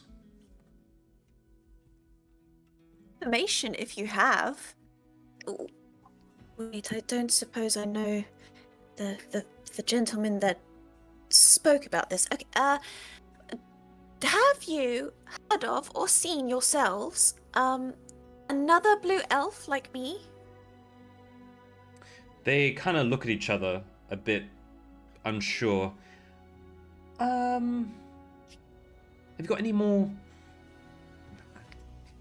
describing or discerning factors about him? I mean, blue is a very odd specific color, but there's so many people that come into this place that all of them miscreants, and we've had to get them kicked out on various occasions. But if he's got maybe some other discerning factors we could probably remember. Usually there's something about someone that, makes them obvious. A scar on the face, a weird way they talk, that kind of thing. This might have been a slip of the tongue, but Phelan's gonna look at them for a second and go, "How did you know it was a male? I only mentioned that I'm looking for a blue elf like myself." They kind of look at each other, and the younger girl goes, "Well, this is a tavern, but it's not got a great reputation. Women don't really come here. Mostly the men and the drunks." Can I do an insight check? You can. Was that? You can. Was it just like slip of the tongue? May have been a slip of the tongue, but you can make an insight check if you'd like to. Don't worry, I can work over this. Oh frick! Well, I got one.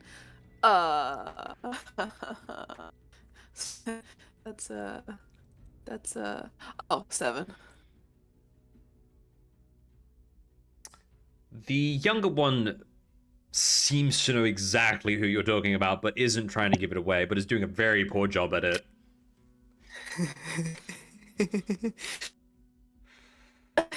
Okay.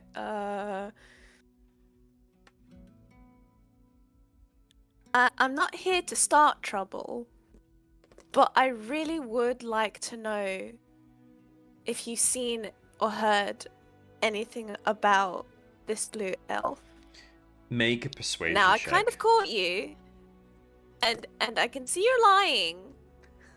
So, really, just tell me. I'm his friend. Make a persuasion check.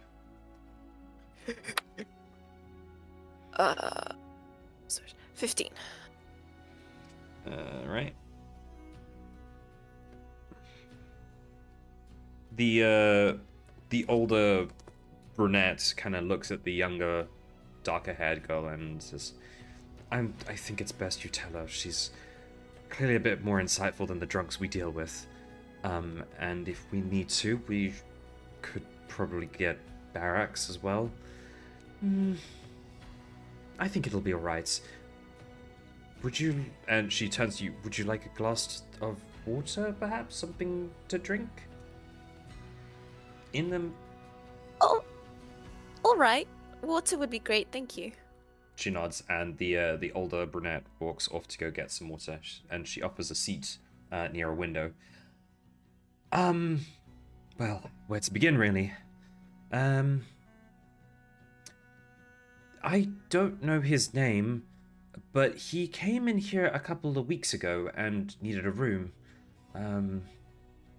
He paid for a full week and had been staying with us, mingling with individuals, drunks who came in. I heard a thump, I'm sorry. Dealing with some very sad people that came in here, usually people that we end up kicking out because they start lashing out. But he was different than any guest we've really had before. Thank you, Martha. And as the brunette comes in with 2 glasses of ice water, and she walks off and goes back into the back, it seems. The young girl continues, and really, he was probably the nicest customer we've ever had. I mean, even Old Man Barracks said stuff, and he's usually the guy that has to kick everyone out. If I remember right, he was here about 4 or 5 weeks ago, maybe. Paid for the whole week, was here for about 5 days, and then just disappeared. He didn't have a lot on him, and we checked the room to make sure he was alright, because he was always down in the morning for breakfast. Usually I cooked it, you see, and that morning he just wasn't here. And we were kind of curious as to what happened to him. We tried asking around, but believe it or not, your kind are known for being around here that much. I believe it. I know it. Yeah. And then about 3 weeks ago, a pair of drunks came in. They were bar hopping. College students, you know. And they mentioned him. And I was a bit excited, overly eager perhaps, and I started asking them questions. And they kind of had a go at me, you know, that weird drunk way that college students do. Started hitting on me. Barracks had to get involved. We kicked them out. The military was called. Oddly enough, they went outside. They had a talk while to kind of cool off. And then the military showed up when eventually it freaking took them forever. That's about it, really. I didn't get any information out of them other than he was in a scuffle with them, I guess. I don't remember really. They were drunk, slurring, and then hitting on me. Ugh. She takes a sip I'm from a sorry drink. for you. I have a lot of questions, but I've been taught that I need to ask them slowly and not all in one go. So I'll start with the first one. Do you know why he was talking to people here? What he was talking to them about? Yeah. Because he had the exact same conversation with us when we first got here. I mean, of course, we didn't know anything, but we weren't opposed to him asking everyone else. Let me see if I can find what he was asking about. I remember writing it down.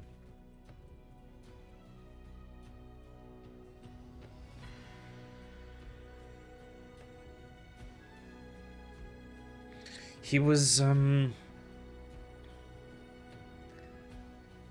looking for someone.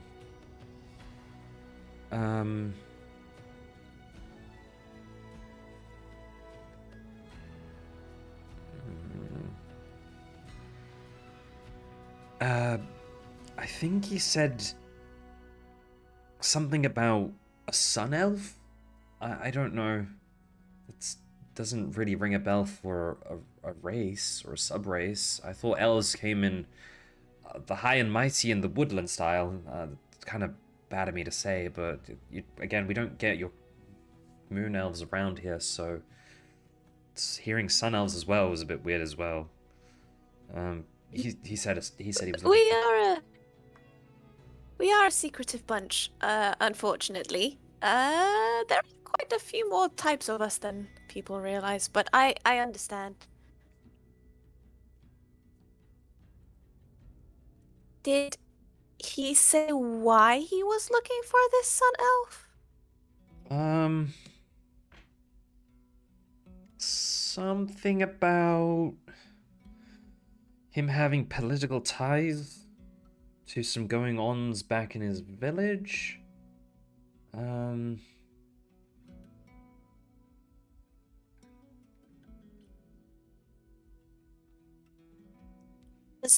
Does that mean? Well, I mean, I suppose it must. He believes that this sun elf was here? I wouldn't say here. Has he tried to find him? Maybe perhaps in Ludenmor as a whole. But Ludenmor's a big city, and well, I guess he figured that the tin house is probably the best place to ask around the locals, because we get a whole lot of the blue collar workers around here in the evenings. So I see. if there's any way you want to find information, it's usually speaking to the people around here when they're not drunk and yelling and gambling. Do you know if he was able to get any information from anyone here? I've got no clue. He didn't speak to us about it again after we had all said we didn't know anyone of that sort. We didn't even get a name of who he was looking for.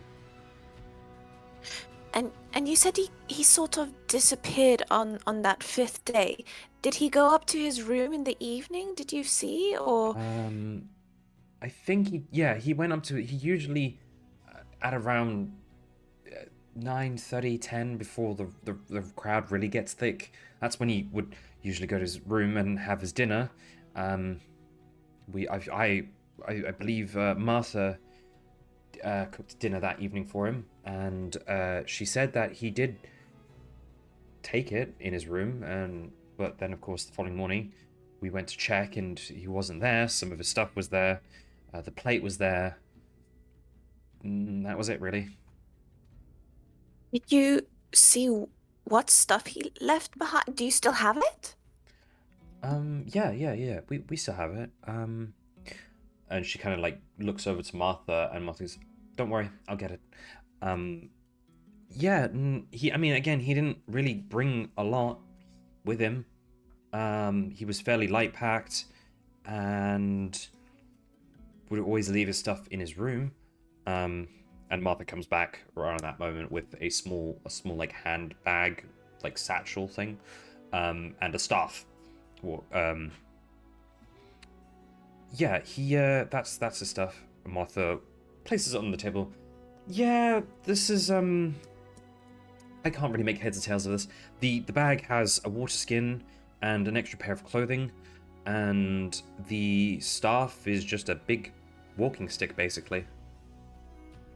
From what I can tell, I'm no elf, so I don't know about these things. Can I take a closer look at his stuff? Yeah, absolutely. See if it's like magically imbued, or like was it his spell focus? Make an Arcana check. 24. It is his spell focus.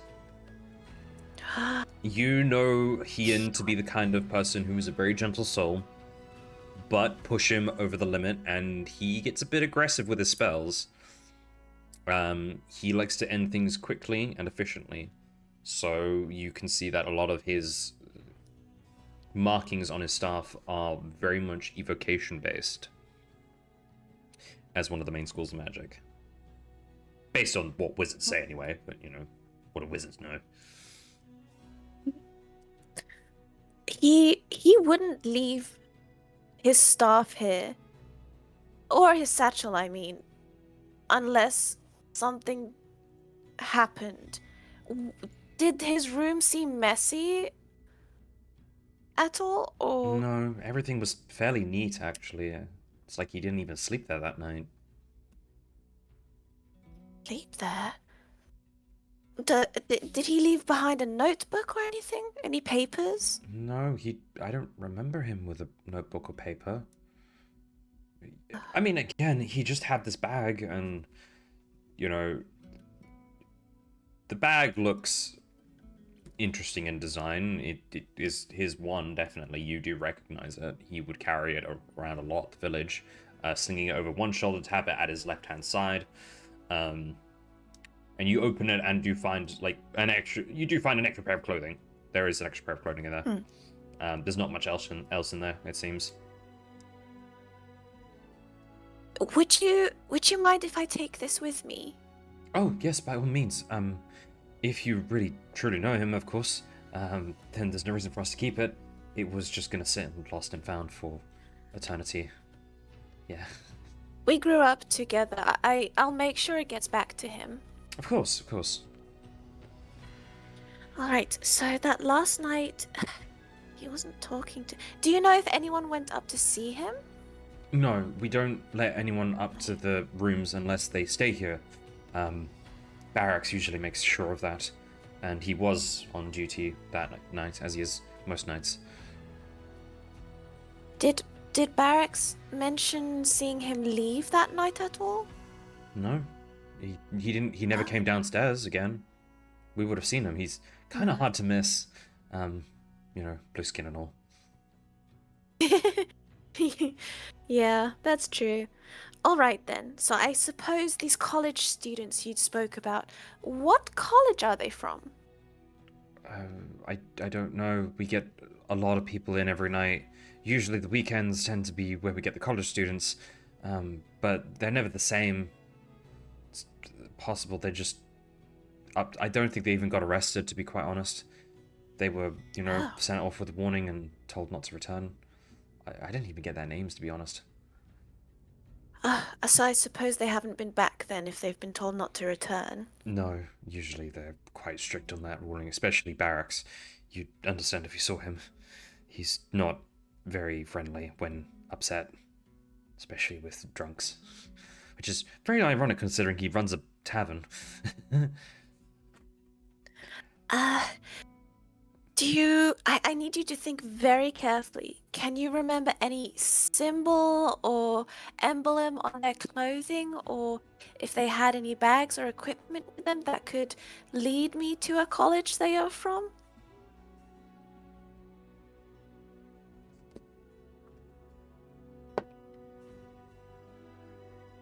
You are one lucky bastard.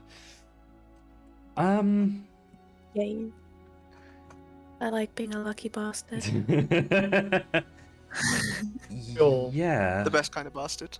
Best kind of bastard. Yeah, no. I remember it. Ludenmor University. LU. It was kind of obvious, actually, now that I think about it. It was on the back of their cloaks.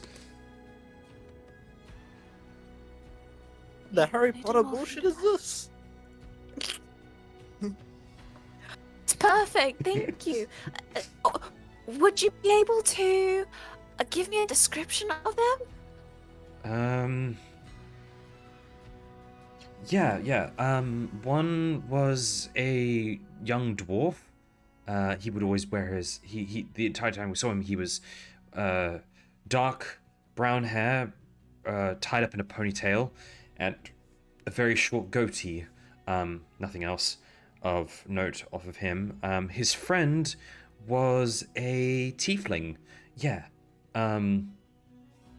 More of a paler skin, similar to, that of a human or elf, I suppose. He had regular horns. They kind of protruded from like his temple and would go up, and then made a very sudden turn around his scalp, I guess, to kind of create like almost a circlet, I suppose. And he had some jewelry hanging from one of them. The other one had a silver tip to the end of it. He didn't have any facial hair. His hair was pretty short. And Martha, do you remember anything on him? Yes, he had a tattoo on his neck. I don't recall the symbol, but I think it was definitely magic related. Perhaps an eyeball, perhaps something, maybe a skull. I'm not too sure of the design. There was a lot of people. No, that's perfect. You've given me a lot. While they were describing it, is it possible that Phelan can try and draw them? Yeah, absolutely. Is that Just make a simple dexterity check for me, just for funsies. okay? Like the pan. Nah, just do dexterity. It's fine. Yeah, witness sketch. 22. Oh yeah. You give a really good, quick sketch of the ideas. You think you could probably nail down the details a bit later, just to kind of get a better visual. But you think you've got a decent idea of what they look like, even if it is fairly vague of what their faces are. And you know what school they go to. This is perfect. This is exactly what I need to get me started. Thank you two so much. Is there anything I can do in return for this? No, you could let us know if you find him. He's still technically got 2 days worth of staying with us, and we don't like cheaping people out. So if you would like a refund for that, we could do that. We just kind of want to know he's safe. He was really nice to have around. I'll let you both know. What are your names so that I know Well, who to find? this is Martha. She's kind of like my older sister. And I'm Delilah. Do I spell your name Delilah? Hey there, Delilah. What's it like in Eaton Valley? What's That it would like be Ludenmor? D-E. It's a bit of an odd spelling. Dehlylah. Oh, very pretty. Thank you both. I will make sure that I let you both know if I find him. Thank you. We didn't get your name. I'm Phelan. Oh. If anyone comes asking for me and they seem like trouble, don't tell them I was here. I think my friend might be in trouble, or in danger. So, if you could lead them away from both me and him, if they seem like trouble and they come asking, I would greatly appreciate it. You hear a voice from behind the bar. Don't worry about it. We just kinda tell them off and give them a good death stare. Maybe take a tooth out or two. And you turn to see a you turn around to see a, where is it? Well, there it is. A tabaxi, panther kind of guy. He's cleaning his ear out with one of his sharp, like, filed down claws, and he kind of like looks at it and blows, like, gets rid of the dandruff or whatever, and he gives a half grin. You can see one eye is blinded by a very deep cut wound across his face that then just keeps going down across down his neck, and he kind of just smiles. Trust me, I've had my fair share of very unpersuasive individuals.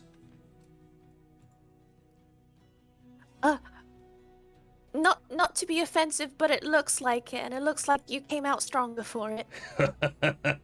Don't worry, I have a lot more scars to show off than you might think, so that's just how the rough ones look. Usually the eye gives it away. Call it a badge of honor. Well, thank you all so very much. I'll make sure I come back to tell you all what happens. Of course. Have a lovely day, miss. And of course, I hate you, Mouse. Shut up.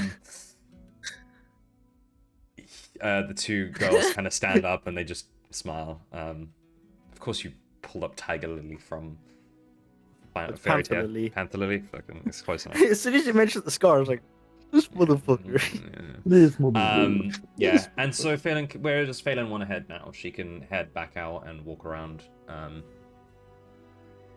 Yeah, she's gonna find out more information about this university. Okay. The time now is about, I would say, 5 p.m. So it seems you've probably got maybe an hour or two before things start closing up. But coincidentally, a certain individual wants to go shopping, and you do bump into him about maybe 10-20 minutes after you start heading in a direction. If you want to interact with him, that would be Diefrey, because he does want to go shopping. Come on, Barbie, let's go party. Yeah. Come on, Barbie, let's go party. No, what's the thing I'm thinking of? It's like, hey, what's the Get thing in, with Kyle bitch, we're going shopping. Damn, bitch, we're going shopping. Or if you guys want, we can probably take a quick break. We've been going for about 2 hours now. Damn, we have? Yes, we have. Let's go. Let's go for a quick break. We'll do a quick break. quick 15-20 minute break or so. It is 10:02. Let's meet back at about 10 past. How's that sound? Okie dokie. Okie-dokie. Yes, boss.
You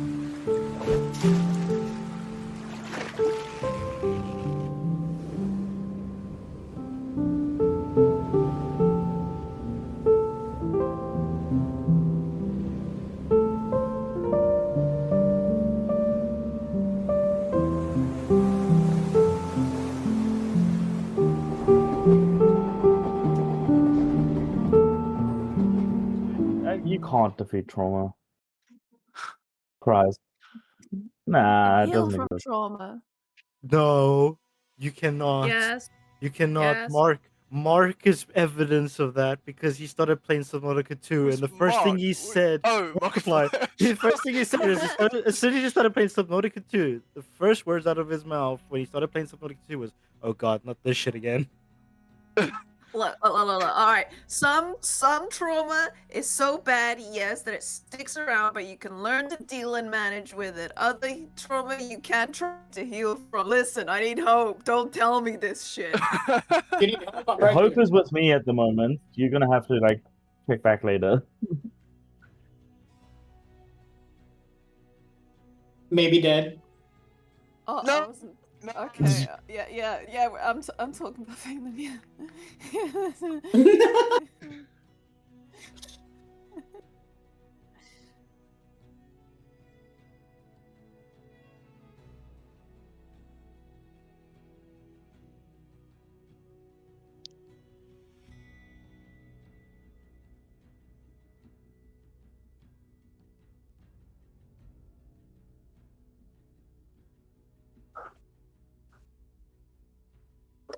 I'm looking for a blacksmith, a alchemist, or herbalist, and somewhere that I can buy glass. I was Also a muted. bookshop. On recording, don't worry. Also looking for a bookshop. Huh, okay. A bookshop. A bookshop, you say? Silly dwarf, you can't read. I literally have here on my notes books for Phelan. Oh hell yeah! Fair enough. I like books. I mean, dude does have the most money in the group, so I don't know. Fair enough. Right, so you guys are in the commerce area, which is the Tridac Flats. So finding these places should be pretty easy. Let's see what we can find, shall we? Out of character. Didn't Phelan have a question for Dyfree that she wanted to ask? Yes. Well, while you're looking, you do see Phelan, and Phelan sees you. What do you both do? Dyfree just looks at Phelan and grins. Phelan throws up her arms. He throws up. That's right. You guys have been an hour. You have not seen each other in an hour. To be fair, didn't have a proper reunion. Yeah, we didn't actually. Shopping? True. Shut. Count me in. All right. What's the first Oh. place? What's the closest place? What would you like to do first? Blacksmith? Blacksmith? Smithing it is. I was going to say something and I realized it did not sound so great. Dyfree's gonna be buying a lot of stuff, so he's gonna be looking for a claim at some point and be like, "Hey, put this in the bag we're holding." Ben's going through some mental breakdowns. Give him a bit. This will be later on when we finally meet up again. He's gonna be like, "Hey, can I put all this in my chest that's in the bag we're holding?"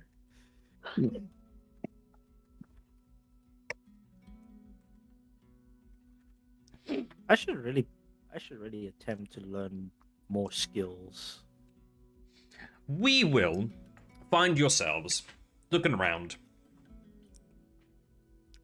for a blacksmith. Eventually, you find cinders and gold. A very lovely blacksmith about 5 minutes away. It is an open roof blacksmith. In that it is not on the ground floor. A lot of these buildings are, especially in the Tradak Flats, are set up on like staircases as you kind of go up towards the top, which seems to hold a lot of the more commerce areas, schools, etc. The more important things of Ludenmor.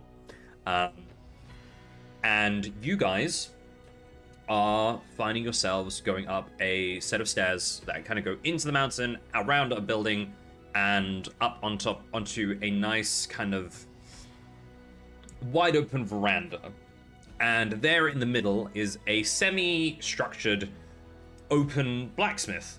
It does have walls, mostly. It has a lot of open areas to it. It seems to be, and the blacksmith area itself seems to be on the outset of the storefront. The store does have its own, so think of it as a building with an outset area that is for blacksmithing, and there is a dragonborn, black-scaled, breathing fire onto a piece of metalwork as of currently. And there are a few kids, teens, who are walking about and kind of watching this metalwork go on. There is also a Furbolg at the front of the store speaking to some people. He's wearing an apron, and you can hear someone from inside as a fire genasi, a lady, comes out, and she grabs just an ingot in her hand, and it starts to heat up in her hand, and she just slams it onto an anvil, grabs a hammer, and starts working at it. Alderfey wishes he could be as cool as her. Realizes he can cast heat metal. Mm-hmm. She is between the three of them, they've all kind of got similar outfits. The Dragonborn, one of his horns seem to be broken. The other one is kind of off in a direction that has some jewelry hanging off of it, mostly gold, to kind of emphasize the difference between his scales and what he's wearing. He's got some leather straps across his chest to kind of hold up his trousers. They are in an X shape, and he has a tool belt on his waist. The lady has an apron, a vest, and her hair, which is fire, is literally think an undercut style with a long wave off to the side. She has a lot of piercings in her left ear, and her skin kind of reminds you of magma, in a way, with it being a darker brown color. Cracks in it, especially around her lips, or rather on her lips, makes it look like she's got lipstick on. It's very attractive and very impressive. And not to mention the amount of muscle she's got going on, and just going at this piece of metal and slowly forming it a lot quicker than the Dragonborn can. The Furbolg is the odd one out of the three, being an individual with very short-cut hair across his body. It's on the top, it seems to have been pulled back into a braid. He's, I wouldn't say cleanly shaven, but it's as close as to get me without it looking weird. Standing quite tall, wearing an apron. He doesn't have any tools. He seems to be the kind of the face for customer service. And yeah, there's a nice sign out front hanging off the side that just says cinders and gold, and it's oddly a little sparkly, especially for a sign. The floor is yours. I don't know if Bear or Purple picked up on that character description, but basically what Monk's tried to do is get Karlak in his campaign without actually getting Karlak in his campaign.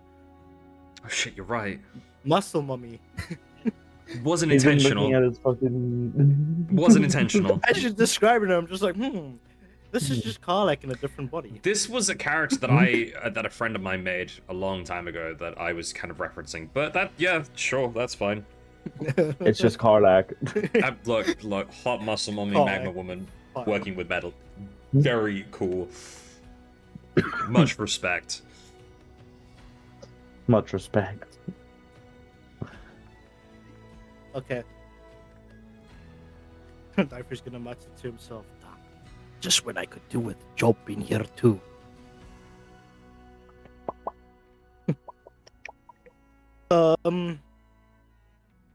Diver's gonna go to the furball because he's at front, basically doing customer service, Yep. handling transactions and that. And he's going to he's going to rummage through his pouch and pull out a page that he's ripped out of his notebook with a list of different metals, and he's going to ask the Furbolg, "Good evening, good sir. Do you possibly have these materials in stock?" Just one moment, sir. I'll be right with you. I'm just finishing with these customers. Right. What the fuck was that? Who the fuck did that? Don't do that. I was Purple's blue name. I'm gonna turn those off. I swear. I don't know why I haven't. That hurt my Purple. ears. Purple, no. I don't know why you're saying things because you do it all the time. I will turn that off later. Yeah, but I'm not doing it in D. Yeah. Forgot I was muted. I found a random thing on my keyboard. Apparently, if I press Control tilde, it fucking plays a what's it called? Soundboard. Soundboard, yeah. It's really weird. I did not know that. It's probably one of your shortcuts in. Yeah, it's Discord. possible. Yeah. It should not have been because I was pretty sure I made that my overlay shortcut. Anyway, Control tilde. yeah, I made it for my overlay, but I guess it just didn't. But oh well. Anyway, You're playing video games. Sorry about that. or- Hmm? Playing video games. Is that why you needed your overlay up? Yeah. You guys are having a story. I can't just sit. I have to do something. Yeah, so yeah. I'm listening let me- and let me- just mindlessly. That's fine. Let's doing just get back something. to that. He leans over to That's my bad. a pair of halflings and goes, right, so that we will be open again next week, of course, for that kind of a thing. So if you would like to make an order, then I would suggest then we are a little bit on the busier side, of course. But thank you for stopping by. We appreciate your business, and we hope you have a great all day. Yes. The halflings kind of look at each other and they shrug. It's fine enough. That's perfectly fine. Yeah, we're just gonna go do that. Shall we go grab dinner? Yeah, let's go grab dinner. I'm really hungry. And they kind of walk off, and the Felborg looks at you. Right. Hello. How can I help you today, sir? Shopping list, I see. Yes. What is on the shopping list? Steel ingots, iron ingots, silver ingots, gold ingots, zinc sheets, tin sheets, and copper sheets. Oh, that's quite a big order there. And you just want them raw? They fresh? You don't really want any weapon work done? No armor? Just No, you want you raw see- materials? You see, I'm gonna pull up my holy symbols. I'm a member of the forge. Ah, yes, I see. You're one of the church, right? Well, between you and me, just so you're a little bit aware, our lovely blacksmith people aren't a big fan of the church, but if it were me, I would probably go to a wholesaler for that kind of things, not a blacksmith specifically. We mostly work with the metal and buy from a wholesalesmith, but don't tell them I said that because, you'd be technically customers that I'm pushing away, but I... Well, about that, I was also wondering if I paid 5 platinum, if I could use your forge at some point. if your colleagues are fine. One moment, and he kind of like walks over to them, and you can see them both stop and start to have a conversation. If you'd like to try and overhear them, you can. You'd need, well, I mean, they're not being like quiet really, but the first bit seems to be a bit quiet. If you'd like to have listen in, either of you. What do I need to roll for that? Perception. Anything higher than a 10, really, then you can probably hear the conversation. Phelan, if you want to make a perception as well, you may, seeing as you're both together. Yeah. That's what. Can I give advantage to? I mean, you both get to hear, basically. I would, Oh, yeah. Okay. Hey, purple. What's 9 plus? What's 9 plus 10? 1. Yep, that's what I rolled. You're on 21? Alright. Phelan, what did you get?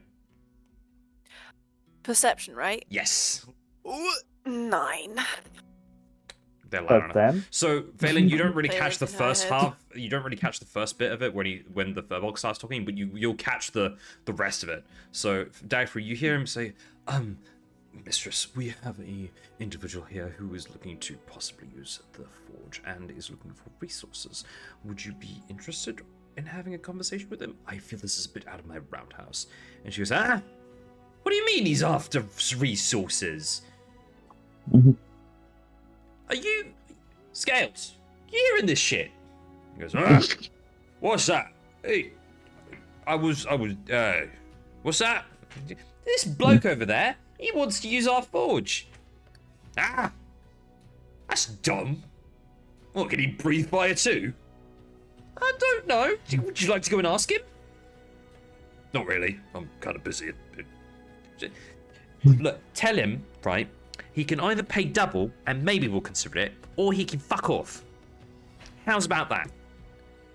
And he goes, well, he is also asking a lot already, so, I think he said 4 or 5 platinum. 4 or 5 platinum? To use my forge? Actually, that's quite a good amount. Why does he want to use my forge for? Why not just let us do it? We know how to use the forge. I don't know, ma'am. He seems to be a forge cleric of... He's a fucking what? Shit. Look at this guy trying to get the sales. He doesn't seem that religious, but he did show us... Alright, get the fuck out of it. Scales, you with me or not? Yeah, fuck it, why not? And he just tosses aside the blade into a barrel of water. You can hear it go... And the two of them walk over. Right, what is it that you religious pricks want? This is the Genasi now looking at you. She's got a bit of an attitude to her. What do you want? Explain this to me very simply before I lose my temper. I just want to work on honing my forging skills a bit better than relying on magic all the time to craft weapons and armor. I'm sorry, just run that by me. Scales, are you listening? Yep, listening. You use magic to do your crafting. Yes. Oh, Would you like a? yes, of Would course. you like a Of course. representation? That's what we do these days. We just use our magic. That's fine. How upstuck do you have to be to think that you're going to get the best quality out of your mails if you are using magic? That is disgusting, and you call yourself a dwarf. I mean, this armor was restored using magic as well as forge techniques. Oh yeah, really? Watch this. And she puts a hand on your armor, and you can feel the heat immediately through the armor. You feel that? You feel that? Do you feel that heat? She's gonna keep her hand there until you start sizzling, mate. You better answer quickly. Can I... Hang on. Where's... Wait, isn't the skin already charred from the Oh fucking yeah, a last little time bit. So he this did is that to definitely us? gonna hurt. He did that to himself. You said she's wearing jewelry. Yeah, she's got piercings in it. Yeah. Is she resistant Oh. or is she immune? to She's fire? a fire genasi. I'm pretty sure they quite possibly resistant. Hang on.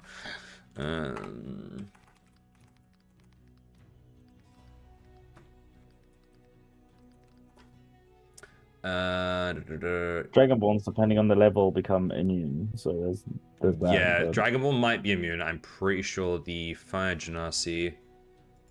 They are fire resistant. So she's basically fire resistant like I am. Yeah. Damn, I can't wait to be a higher level where I can be fireproof. I'm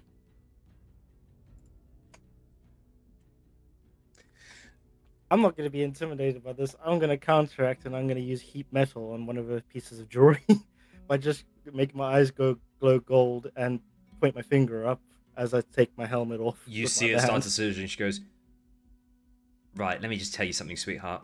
I've lost all feeling in my ears. Nice fucking try." And she takes her hand off for you, and then just punches you in the face. As I take my helmet off, she just sees the scarring on my face from fire burns. Oh, is the poor little dwarf not that fire resistant? What a shame. And that's when she'll take her hand off and punch you in the face. So she can try. All right. It's a surprise attack. That is a... What's your AC? 19. She rolled a 19. So she beats it. Beats it. She punches you in the nose. You take just 2 points of damage. That's when the Dragonborn goes in and goes, "Okay, all right. Let's not get fisticuffs with the customers, all right? Go back inside." What? He started it. Clearly, you don't use magic with armor. He could feel that heat right through it. If I was the one that made that armor, he would never have felt any such heat through his body at all. Right, that's enough. I know you've had a rough day. Rough day, my ass. We've had church people come to me all day asking me to shut down my forge. They can fuck off. For platinum, I should charge you at least 20. I would never ask you to shut down your forge. Well, guess what? The rest of your church friends here in the city have. Right, that's enough. Go inside. There's a church, the forge here? Yeah, there are churches everywhere. There is a church in every major city. They don't have to be as big as yours back in Katala, but there are like a small church here and there. It's a religion. You know. Right, that's enough, love. Go back inside, or go and take your temperament out on some metal. Fucking church pricks. What? And she just waddles back in. Look, I apologize for my wife's outburst. And you hear from the like inside the house, she goes, "This is a fucking bullshit!" And you hear something smash. She goes, Kavar, could you go and... Yes, of course, sir. Just make sure it doesn't break anything else. Give us some tea or something. I don't know. I'll try. And the Furbolg walks in. Right. Look, with all due respect, right? She is we have a bit of a policy against using magic on things. We're a bit different. We're very traditional with our things. I don't expect you to understand, but I suggest you take your business elsewhere. It's like I only really plan to use magic in very serious situations for making... When I don't have access to a forge is when I would actually use my magic. But if there's a forge at hand, I'd rather use a forge for crafting and smithing. And that's fine. Each their own. But she's got a bit of history with it. And I respect that you want to get stuff off of us and you want to give us a bit of business. Respectfully, I will decline. I will give you somewhere else you can go if that's what you folks would prefer. But, maybe just think about the kind of things you do with magic before bringing it up. Not everyone has magic, she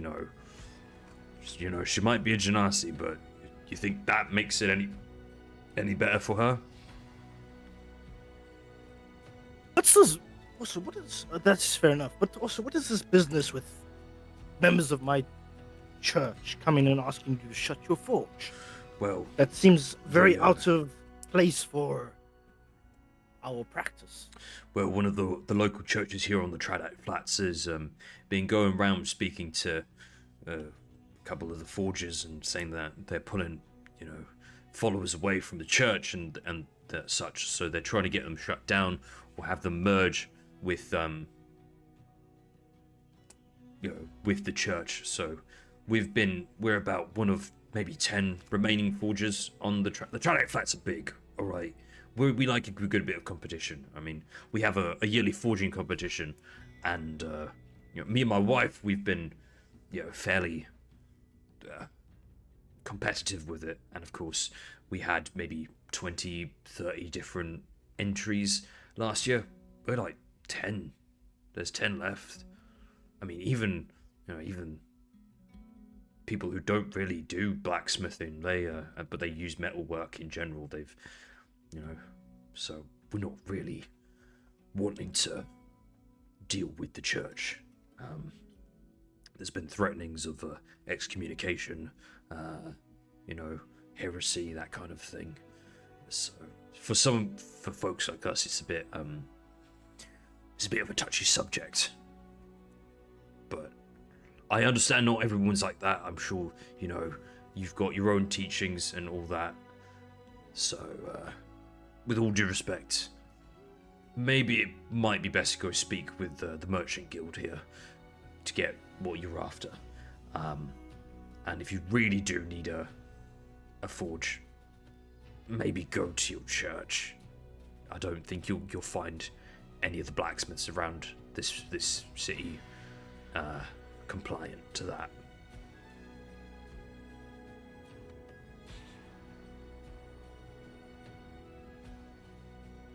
Sorry, I'm writing a note. Yeah, that's fine.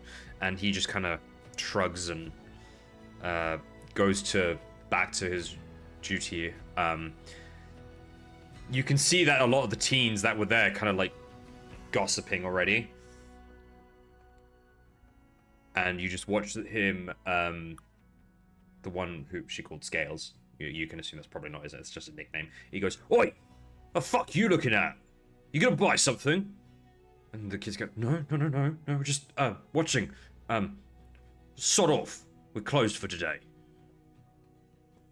If you want some show, go to the gladiator pits. Fucking teens. Shouldn't you be in school? It's 7 o'clock, sir. Well then, shouldn't you be home doing chores? Probably. Get the fuck out! Go on! Alright, sorry. They all kind of just run off. The little kids had already dispersed as soon as the shouting started. But there were a few, even some soldiers were looking over, but they give the Dragonborn a nod, and he gives them a nod back, and he starts to pack stuff away. So if you want to speak to him more, you can. You said there was a smithing contest? Yeah, next year. You missed it. Oh, Did you guys win this year? Of course we fucking did. We're the best smiths around. I've been wanting to watch, or I've been wanting to witness these events, but haven't had the chance to since I'm all the way in Katala. Yeah, well, come back another time. Now, if you don't mind, I'm gonna go deal with my wife. And that's all right. I'm sorry about that. He just shrugs and walks inside. A few moments later, the Furbolg walks out and goes, well, I guess I better pack up, head home for the day. And he starts kind of fumbling a bit with some of the stuff. The hot ingot just kind of sits on the anvil. It looks like it's gone down a bit because it got thrown onto the anvil from with force. So he kind of looks and goes, I'll leave that there, and starts moving some stuff around and slowly packing up, tossing water on the forge for the time being.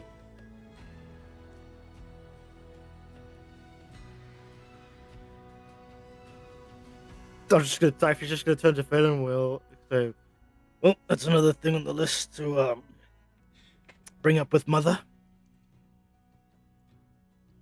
Why don't we go speak to them here? I mean, surely because your mother is who she is, don't you have, sway amongst these people? Couldn't you get them to stop what they're doing? Bringing her name into this without first consulting her about it would be against against her teachings, but also I'm not a high enough rank in the church. I see. To have any authority over what they do. I can bring it up to their higher up here, but empty threat with that higher up will not be worth making at this current juncture. Oh, I see. Politics are not my forte, and I do not like them. I need to actually add that as well. I need to ask Mother for a sending stone to keep in contact with her. I need to ask Mum for my first cell phone for my birthday. Hope it's a BlackBerry. Welcome to the iPhone. rock. Welcome to the Rockberry. Yeah. Nah, I The prefer iRock. Yeah, I rock. I prefer mine Robot Rock. Yeah. Android. Yeah. And Rock. Yeah. A stoner roller. Motorola. God damn. Sam Rock. Yeah. No, Sam Stone. Sam Stone. That's all it is. Man, that is a nice Right. Sam Stone. I like that Sam Stone. That's a nice sandstone. Hey, that's a good sandstone you got there. Ah, it's the latest model. I can connect with 3 people at once. The latest model, the fucking Gives me 5 extra words. yeah. They have like the Galaxy S25. It's like the multiverse S5 Mm-hmm. or Faerun Anyway, S5. That's not Either way. nice. That is Right, a nice Phelan update and as well. Dyfree, where are you heading now?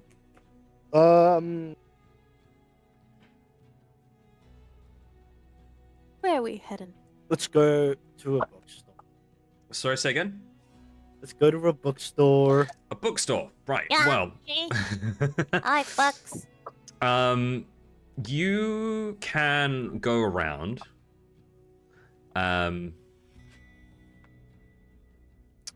you can find. Are you looking for like a regular bookstore, or you like what are you aiming for bookstore wise? For myself, possibly books on. Basically looking for books on. The closest thing I can compare to is books like guidebooks for dummies on certain like things. Well, you have 2 options then. You can go to Scriber Scroll, which is a branch of the Analista. Which you know of them. You've been to one of their branches before.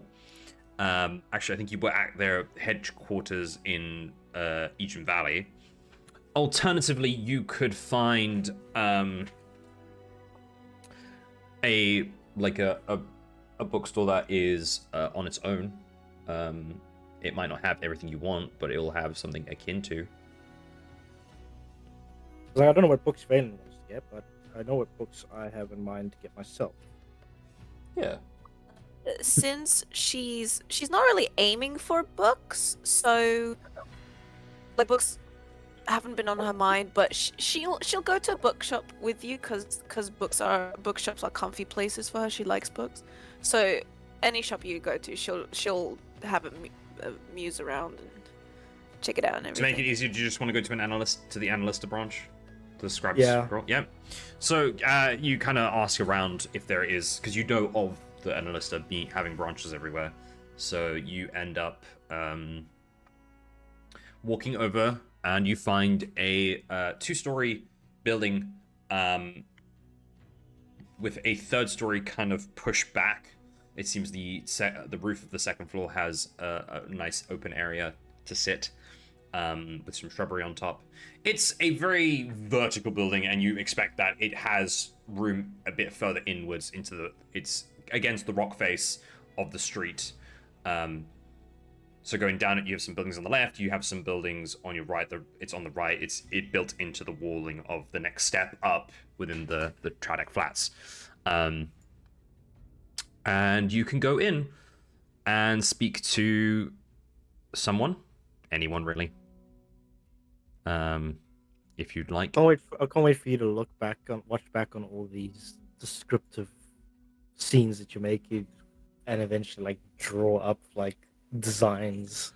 I have streets. I have some very simple designs of these things in my head. I mean, honestly, I blow my own mind with how weird and wacky they tend to be, but sometimes they can kind of cross over and they don't always sound the correct kind of a thing.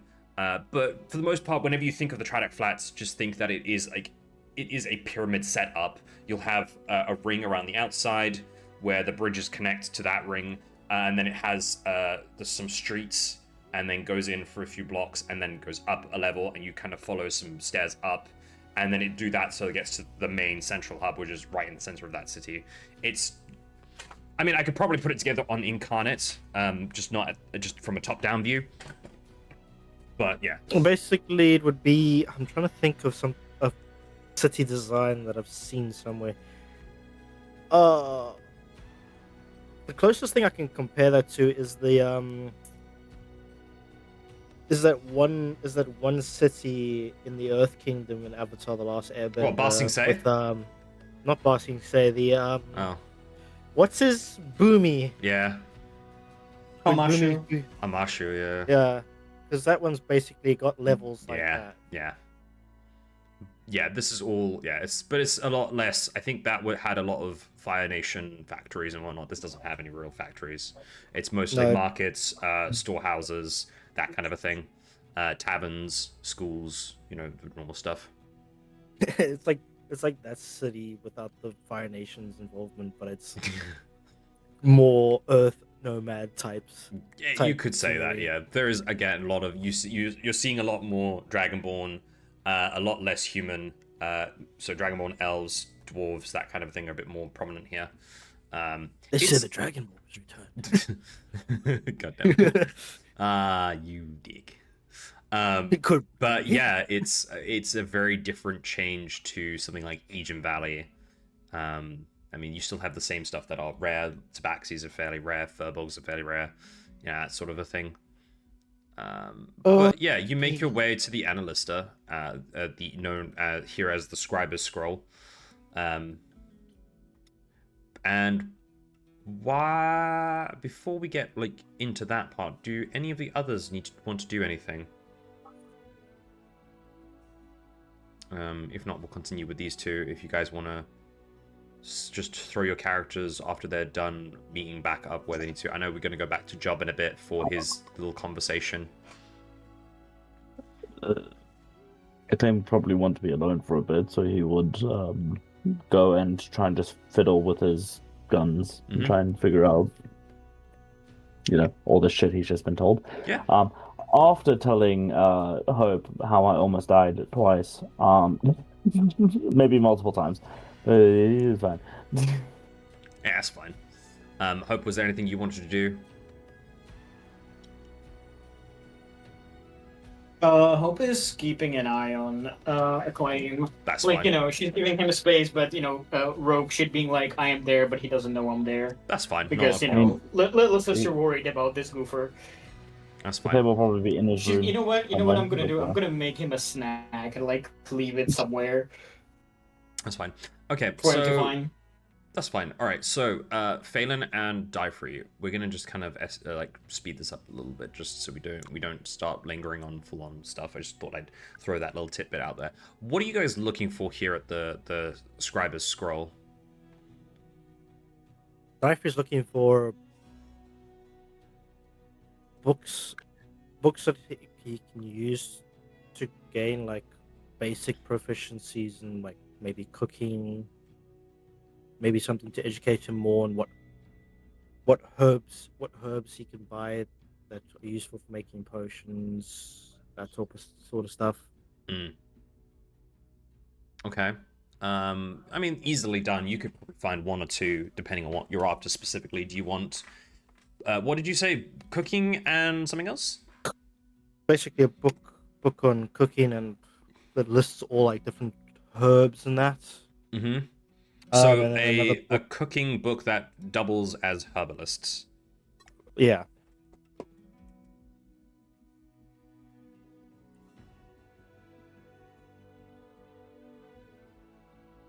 Take a look at that. That's something important, but that's fine. Yeah, you can get your hands on one for, say, 8 silver pieces. Yeah.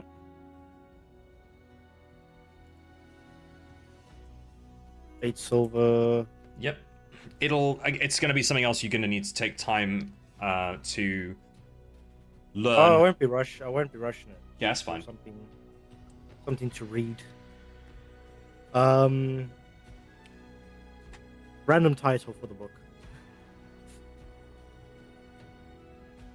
The Grass of Herbs and Cooking.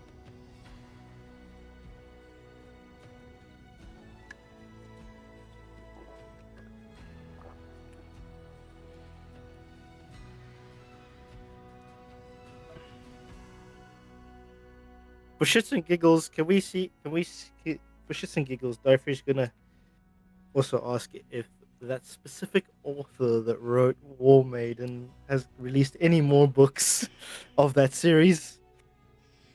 Yeah. Smut, really? Oh, why am I getting a Hey, call? smut's good. Don't diss the smut. B. Smut can The be very author's tasty. the name of the the name of the author is Belandra Faris.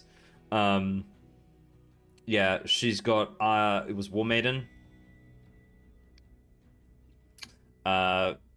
And there seems to be a sequel to it. That is a new. It's on sale. It's a new release. Seafarer's Bounty. Oh, it's like a mermaid story for sure. Could be. How much is that? 2 gold pieces a book. It seems that it was very popular. What's up, Purple? Is the stuff here? Yeah, 2 hours ahead. What, like outside? No. He'll be a couple of minutes. That's fine. We're gonna. You go do that. That's fine. Well, this will be a little minute. Yeah, I'll be doing that. What the fuck? He was like, I'm running a bit ahead of schedule. I'm like, dude, it's what? 2 hours ahead? They can. It does happen. It does happen. Oh, yeah, I get that, but like, that's not a bit. Anyway. Yeah. So that's fine. You do that, mate. Okay, and that's basically what I need from there, and then I'll go find a herbalist. But before I leave, I'll obviously ask for the closest herbalist. Someone does speak to you. A halfling. Yeah. There is Red Nest Apothecary. They are small herbalist and potion maker. They're around. You can probably speak to them. Thank you. We'll head that way. Yep, that's fine. Phelan, did you want anything from the store? I don't. If they sell notebooks, should I take a little notebook. Yeah. I mean, You can get it. You can get a note. Do you want a like a small notebook? That flips up? Do you want a like 2-page notebook that's like the normal size? Yeah. Or do you want like a chunky book like I've got? Let's go an A5 2-page, like the double page kind of with a spine notebook. Yeah. Yeah. Not. Do you want like a proper thick, faced book with a spine, or do you want one of those really cheap ones with the I guess it's tin, rods of rings around the back? They're a bit awkward. No, not that one. You want a spine? I don't like the. Yeah, no, screw those. Not that one. Not that one. Okay, we can do that. Yeah, for 3 copper, you can get that. It's a blank book. It's got lines in it. Okay. Do you want a pen? She'll throw in a pen for you for free. Yes. Yes, please. You can get whatever pen you like. What pens are I love how in there? this day and age we don't use feathers, we don't use quills. No, not here, not moved here. on to pens. We've got ballpoint pens, or would it we've got be- simple ink pens. So they'll have a cartridge, but they have the same kind of ink thing for an ink pot. They're very brand new. Well, that's what I was. Witch Head Atelier. What's that? I smell a Witch Head Atelier. Yeah. I haven't watched that actually, so I wouldn't have known. I do recommend it. It's really good. I'll get there eventually. I've got a lot of stuff on the plate. But yeah, so you can still get quills and ink pots if you want. But there is a brand new kind of pen that they seem to be trying to not necessarily. Seems they've got a bit too much stock of them at the minute, but they're mechanical, very simple. You put it in a cartridge and it'll write ink like a normal quill. Kind of the same size as this, but not that kind of a pen. handmade. So, and you can always buy new cartridges from any Analista branch there is, if that's what you'd like.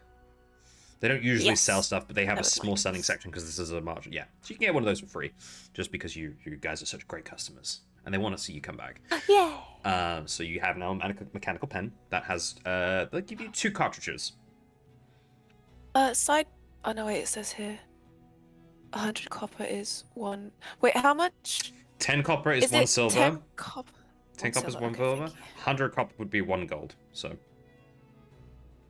Okay. You can pay however you want when into, like, if I say, oh, you know, it's 3 gold, you could pay in silver and copper off of your sheet, just keep track, as long as it equals the amount, that's fine.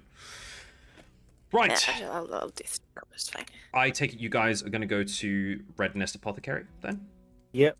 Yeah, that's fine. Alright, so, heading off another direction, another half an hour, we're getting now to about 6:30. Seems a lot of places are closing up for the evening. But you make it to Red Nest Apothecary as the sun is slowly setting on the horizon. They've got a nice little place along the outskirts of the city. And you can see the sunset. It's quite nice. And it seems to be throwing some nice light into the apothecary. The apothecary itself seems to have a more exterior look to it, as in it's not built into the wall. It seems that it is attached to the wall, but the building itself has been pushed out a bit and has got nice bits of wood and brick as opposed to stone to kind of make it look a bit more cozy and a bit more bold for people to see. There are a lot of vines and a lot of flowers growing on it as part of the aesthetic. And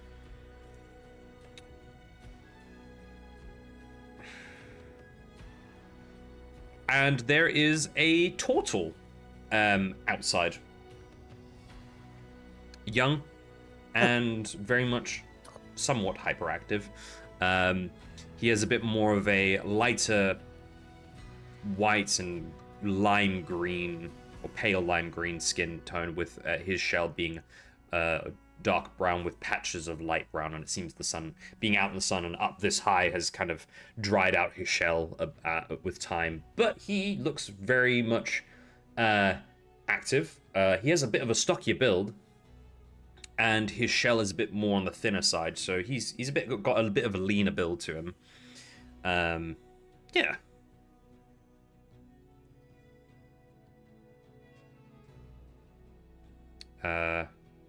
And he looks over and sees customers walking up to him and goes, "Good morning.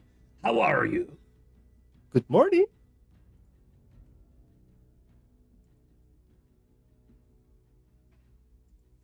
What is this turtle? Is he me? Because his line, he work night shifts. Sorry, say again. You said good morning, and I was like, but it's evening. It's like 6:30. He looks at the sunrise and goes, "Oh, the sunset. Yes, you're right. I get a bit confused. I do like the sunset and I do like the sunrise. Sometimes I get confuse the two of them. I assume it's evening. I guess that's why there's not many people out. Burning the midnight oil, are we? No. I travel a lot. You've actually got me on a good day that I'm actually here.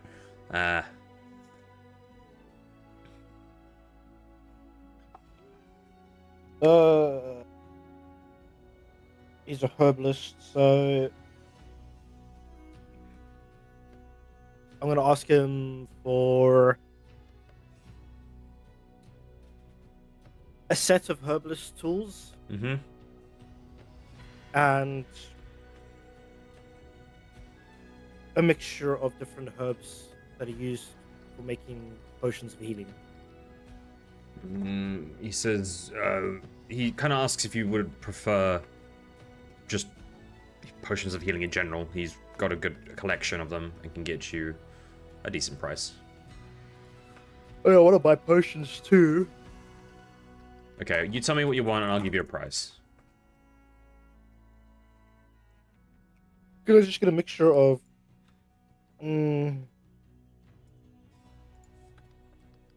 what's the different tiers? What's the base? You got Basic common, healing, you've got healing, greater healing, superior healing, and supreme healing. Supreme usually go for a good 5,000 gold. Regular, superior. No, supreme go for 5,000, superior go to 500 to 1,000, greater go to 100 and 150, and then healing usually 50. He's gonna offer you 25 gold for healing, basically 50% discount on all of those, if depending on what you buy. If you want, can I buy 5 greater healing potions?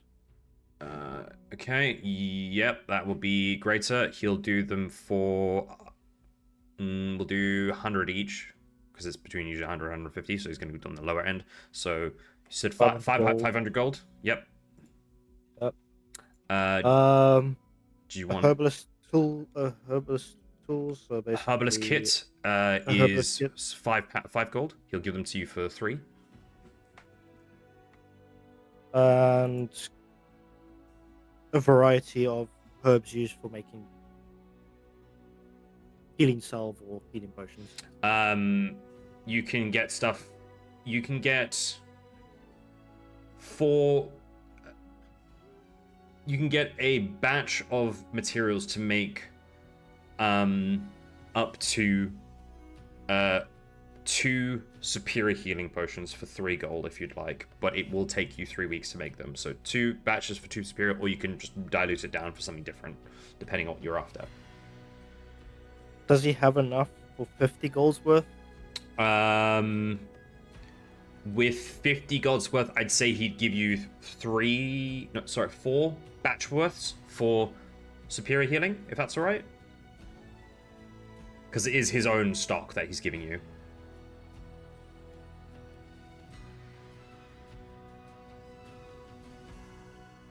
Four batches. Each batch makes how much? 4 batches. It'll give you. Each of them will give you 2 superior healing potions, if that's what you make out of them. However, remember that it'll take 3 weeks to make 1 batch. That will be 8 superior potions. That will then be 3 weeks for each batch. Mm-hmm. That's 12 weeks. That would take 12 weeks, which would basically be a month Mm-hmm. in game. Yep. I'll be nice. I'll let you know that I'm probably planning a time skip soon, depending on how things go. So. Well, we're gonna have to travel back to Katala. There'll be that as well. So don't worry. There will be places for you to do this. So that's what you can. Is that all right? So yeah. Anything else? Let me just write these down in my notes. Balin, would you like anything from the apothecary while we're here? Because I know Bear's got to go shortly. Nah. Okay. Nah, nothing for me. Okay. Mouse, anything else? No, just those, and then what did I buy? 5 4 batches. greater healing potions. 5 greater healing potions and 4 batches for superior, but it'll take 12 weeks. Greater healing potions and herbs. Yep.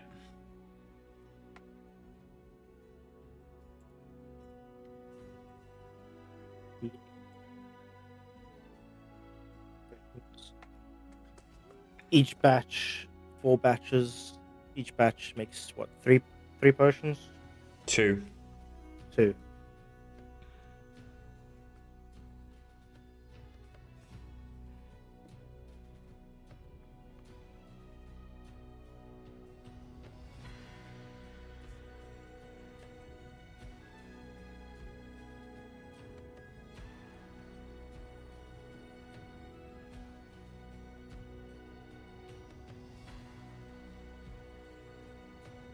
Weeks.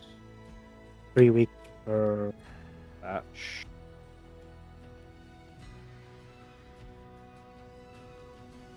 No. Keyboard. There we go. That's it. All right. What's that? 553 gold. Anything else you want to go and buy, or is that it? That'll be it because Okay.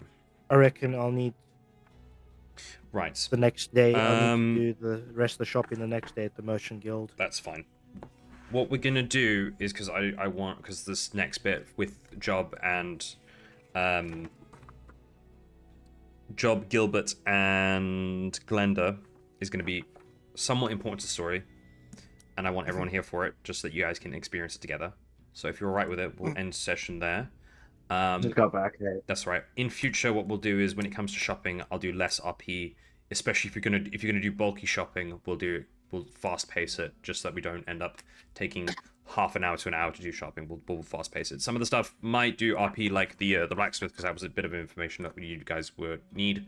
But my goal for you guys, just so you can think about it over the next 2 weeks, because Purple's away next weekend and Bear is with him technically.